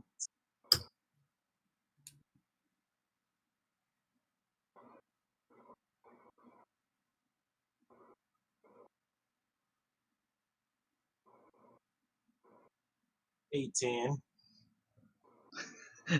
Wow, this guy is he's like model of consistency. He rolled 51 and 19 the last time, and he rolls 54 and 18 this time.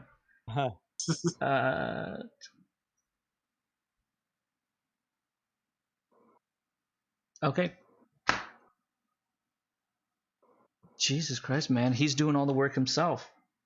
Straight up. Okay, so you had a plan. You take a huge chunk out of the side of it, Richard. Like, your attacks are just like pinpoint accuracy. Unfortunately, you're like ripping directly right into the point of the harpoon that you start to notice is starting to weaken because it's starting to get more and more green, like the toxin is just eating at the flesh of this rockworm that you just almost completely shear like almost the side of it off, about 1/3 of its width. Would you like it to scream in high shrieking pain? I'll pass, and I'll say no. Yeah. It merely just goes back to sleep again. It merely just goes.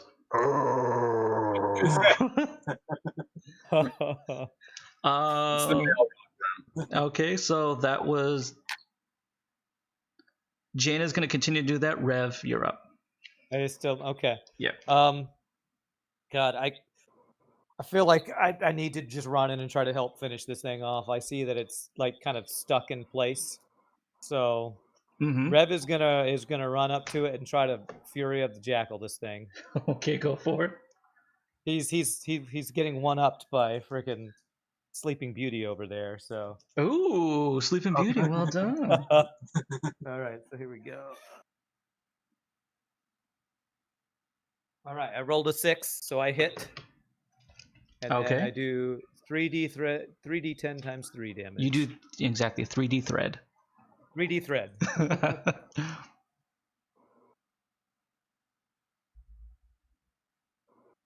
And that's 18 times 3, and I'm doing it twice again. Yep. Okay, so I figured that you're going to go ham bone on this. Yeah, so 18 times 3 is 54, and I guess I'll roll damage twice here.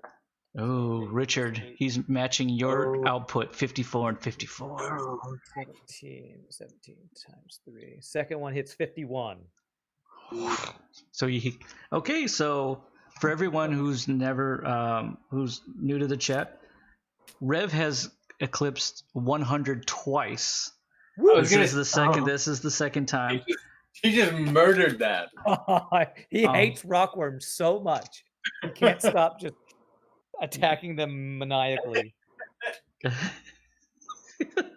How many? That's 101 points? Is that what you did? Yes, is that 100, 51 and 54, 105 actually. Okay. Oh, 105. Thank you. Yeah. Okay. You slice this thing in half. Yeah. Rev is like completely lost his mind. Completely has lost his mind. He's like mumbling random and wildness as well. You slice this thing in half. You like jump onto the harpoons and you're holding on the harpoons and you're just like hacking at this like stuff. This is the stuff of my nightmares and you kind of slice this thing in half, which now you have a nub. I have another nub. Okay. This nub is still alive, and you still have one more thing to do. What I would still you have like one to more do? thing. So I would like to use the fury of the jackal to attack the nub because I am so pissed off at this nub right now that I'm going to keep attacking. Fair enough. Poor nub. This is the worst that Reb's ever gotten hit in a fight. So he's like so pissed off. No love for the nub. Oh, I almost got triple sixes. Almost triple sixes? I was 6, 6, and 5. Oh, I was so close to the critical mass. Yeah, that's only been done one time, and it was done by you. Yeah. All right, so let's see if I can finish this thing. All right, so 3d10 times 3 twice.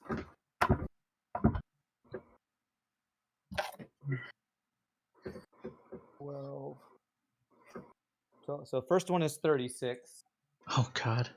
You know what? Let's see. I'm trying to make sure I'm not forgetting anything with my new attack. Sure. Well, I did forget to do the star explosions last time. Yeah. That's fine. Just for you to know, Richard, those two attacks did a total of 152 damage. You did. Wow. That's pretty impressive, man. Yeah, he had a plan the whole time. When you're awake, you're great. And the second one is 60. So I did 60 with the second one. Total 60? 60 was the second. The first one was 30 something, I think you said? I think it was 12 times 3. Was that right? Yeah, 12 times 3 is 36. So the first one was 36, yeah. Okay. 36 and 60. I would go ahead and have you explain what you do with a nub, but it's a nub, so nobody cares. I sliced it a whole bunch more times. You sliced it a whole bunch more times, and you drag the carcass over to where Voldo's dragging his carcass, and you guys are showing each other the carcasses that you've. Yeah, I'm attacking the carcass. And he fed the whole village. With that, gentlemen, you have successfully taken down the 2 rockworms. The remaining half of the body slinks back down into the crevice into the earth below, as well as the other one did. The rumblings seem to cease and stop. There's a distinct sour smell that is coming from the carcasses of the rocks themselves, the rockworms themselves. Is there anything, gentlemen, during this moment that you would like to do? Jaina is exhausted and huffing and puffing because she's been running around for the past 5 or 6 minutes. Yeah. And her images after images merely just dissipate. Rev would like to go make sure Jaina's okay. He's like, I'm gonna loot everything. Yeah. Rev's like carrying around the piece of the nub just because he like can't let go of it. He's gonna make carrying it around, dragging it behind him. He's gonna make it like a full bodysuit. Seriously. Let's strip the like mandibles off these bad boys and let's like a trophy. Maybe take it back to Danny and see, can you make armor out of this? This thing was the toughest thing I've ever fought. Sure, not a problem. Okay, with that, do you want to like try to cut up any of this stuff? I'm guessing Voldo does. I can tell you that. I take everything that I can possibly. I can tell you that the pincers themselves could probably bring you a nice sum. Yeah, I'm taking the 2 pincers that I got on my bad boy. Okay, they're quite big. They're quite big though for you just to hold yourself. All right, I'll give one to Doc. Doc, hold this. And we split the scales. Sure, that's fine. And let's take a sample of the blood. Sure. And let's take an eye. Does it have any eyes? It does not. Did it have? I feel like I do.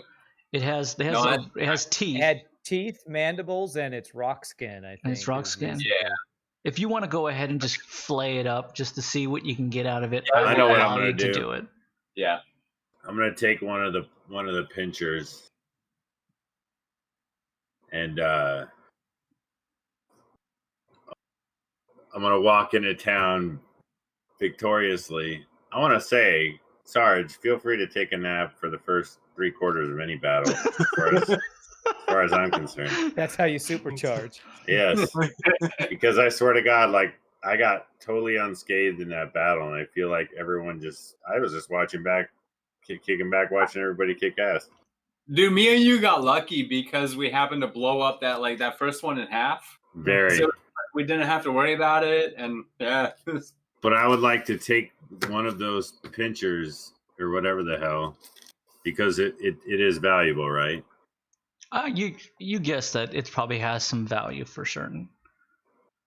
These are rare things, you know.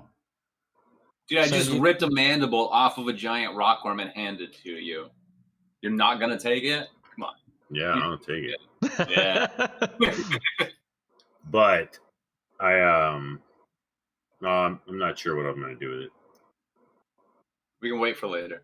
Okay, so you, in this moment, for Rev, for Jaina, for Doc, for Sinjin, for Gideon, are you just kind of like taking rest in this moment?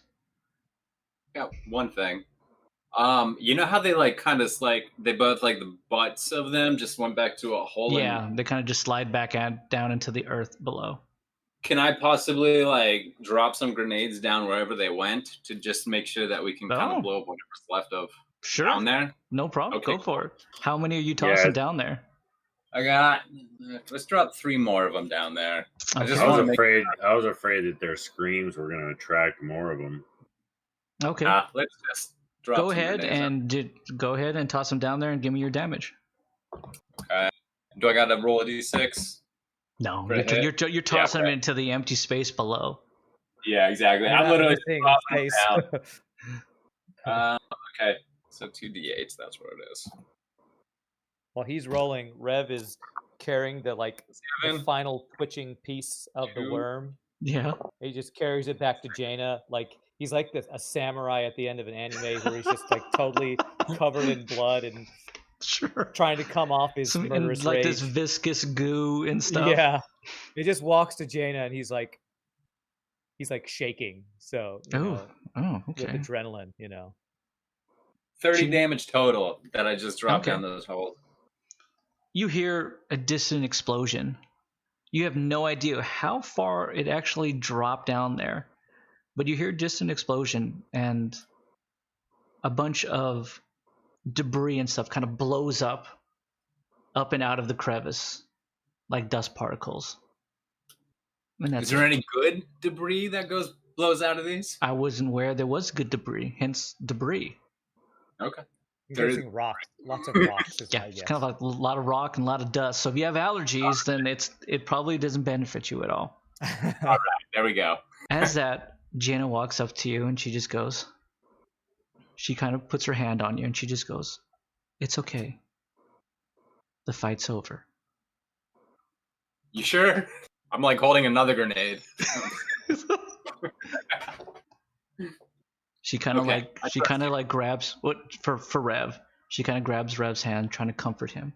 She goes, "It's okay, Rev. It's over for now." Rev just like slowly, like everything, the exhaustion from her ability, but also just from that fight, Sure. like takes over, and he can't let go of his sword or of the bit of rockworm that's in his hand, but he's kind of lets him kind of drag on the ground as he's kind of completely, subdued. Sure. With that, gentlemen, I would like each of you to roll awareness, please, if you could. And that's to each one of you. 14. Okay. Wow. With my Oh, a dub. Hey. 20. Nice. 22. Hey. Okay, wow. Well done. Yeah. Sarge, would you roll? 16. Oh, wow, Sarge. Jeez. So it's a thing. It actually benefits Sarge to actually pass out for a while. Yeah. And then when he comes back, like all the rolls are there for good old Sarge. Rev, Voldo, Sarge, Jaina, and Doc. You turn and you feel like there's like a breeze, a nice calm and cool breeze starts to kind of hit your back. And as you turn, behind you, a portal is opened. A temporal rift Hey. is opened. What did you do, Voldo? I was gonna say, I'm not doing this one. And out from the temporal rift is a familiar face to Rev. He sees a tall woman that has a pronounced twitch now in her face. Her face is of pure anger. She's now seething. You can hear her breathing heavy. Her frame seems to be quite wide and bulky and strong. Someone who's almost female, but almost manly. Someone who's a bit jacked up on something. You notice that she's heavily armored, sporting a short pixie-style blonde hair that dances ever so gently upon the breeze. Upon her back is something that's very familiar. It looks like the exact same Helicon cannon that Sarge as well as Sinjin carry. She kind of has a heavier exoskeleton suit on, something maybe that was much older than the more advanced tech that is present upon the two Guardians here. Dangling from her neck on a long chain is some sort of glass jar that you can kind of see transparently attached to her hip, but there's something in the jar itself. The light of the sun is kind of covering her and casting her in a bit of silhouette and shadow, so it's kind of hard to really figure out what exactly she looks like. As she kind of comes out from beyond the temporal rift and moves out beyond the sunlight that is kind of shining on her back, you see the familiar face of Therese, the woman that you met in Cambaron, the woman that had kidnapped Skag, and she is now standing here before you. Skag didn't kill her. He left her alive. She stands before you, and she looks, and she merely says, "I found you. I found you. It's been so long."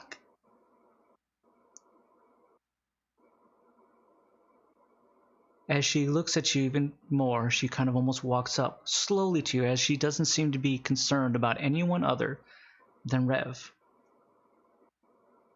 She takes the jar that is sitting on her side that seems to be encased in something, and she brings it up to you for you to see. And inside the jar is the severed head of Skag. God. And she goes, I found him and his friend, and now I found you. As that happens, you hear Elise, I'm sorry, her name is Therese. Therese, settle down. Rev and I have some unfinished business. And emerging from the portal is Walter. Walter. And that's where we will pick up on next week's episode. I want to thank this wonderful group here for taking down the rockworms, passing the test of a true group, and doing the most amount of damage that has ever been done in a session up to this point. Each one of those guys were about 350 plus, so that's essentially 700 in total. Holy crap. You did quite well to each one of you. Unfortunately, I did not think that Rev would have lost his mind during the whole thing. I didn't know that being face down and passed out did so much to Rev that There's a combination of Jaina being like, he's never had to, he always fails protecting people. Sure. So when Jaina started getting attacked, it turned him to crazy person. Sure, absolutely. For excellent quick heals by the good doctor who brought Rev back. So well done, good sir. He did get a nice couple shots in there, and he did bring out, he brandished the whip twice. I did. I brandished it. He brandished it twice. Yeah. Like that whip means Voldo something. Taking some damage. You did? Absolutely, because that would have done a lot of damage to Voldo. I was more of an in defensive mode, I think. Sure. I appreciate everything you did.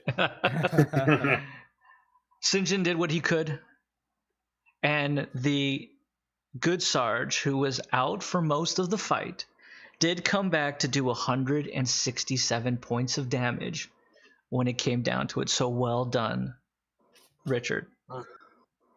He's hacking somehow. He's totally hacking. He's got to be hacking. He's hacking the system, man. He is.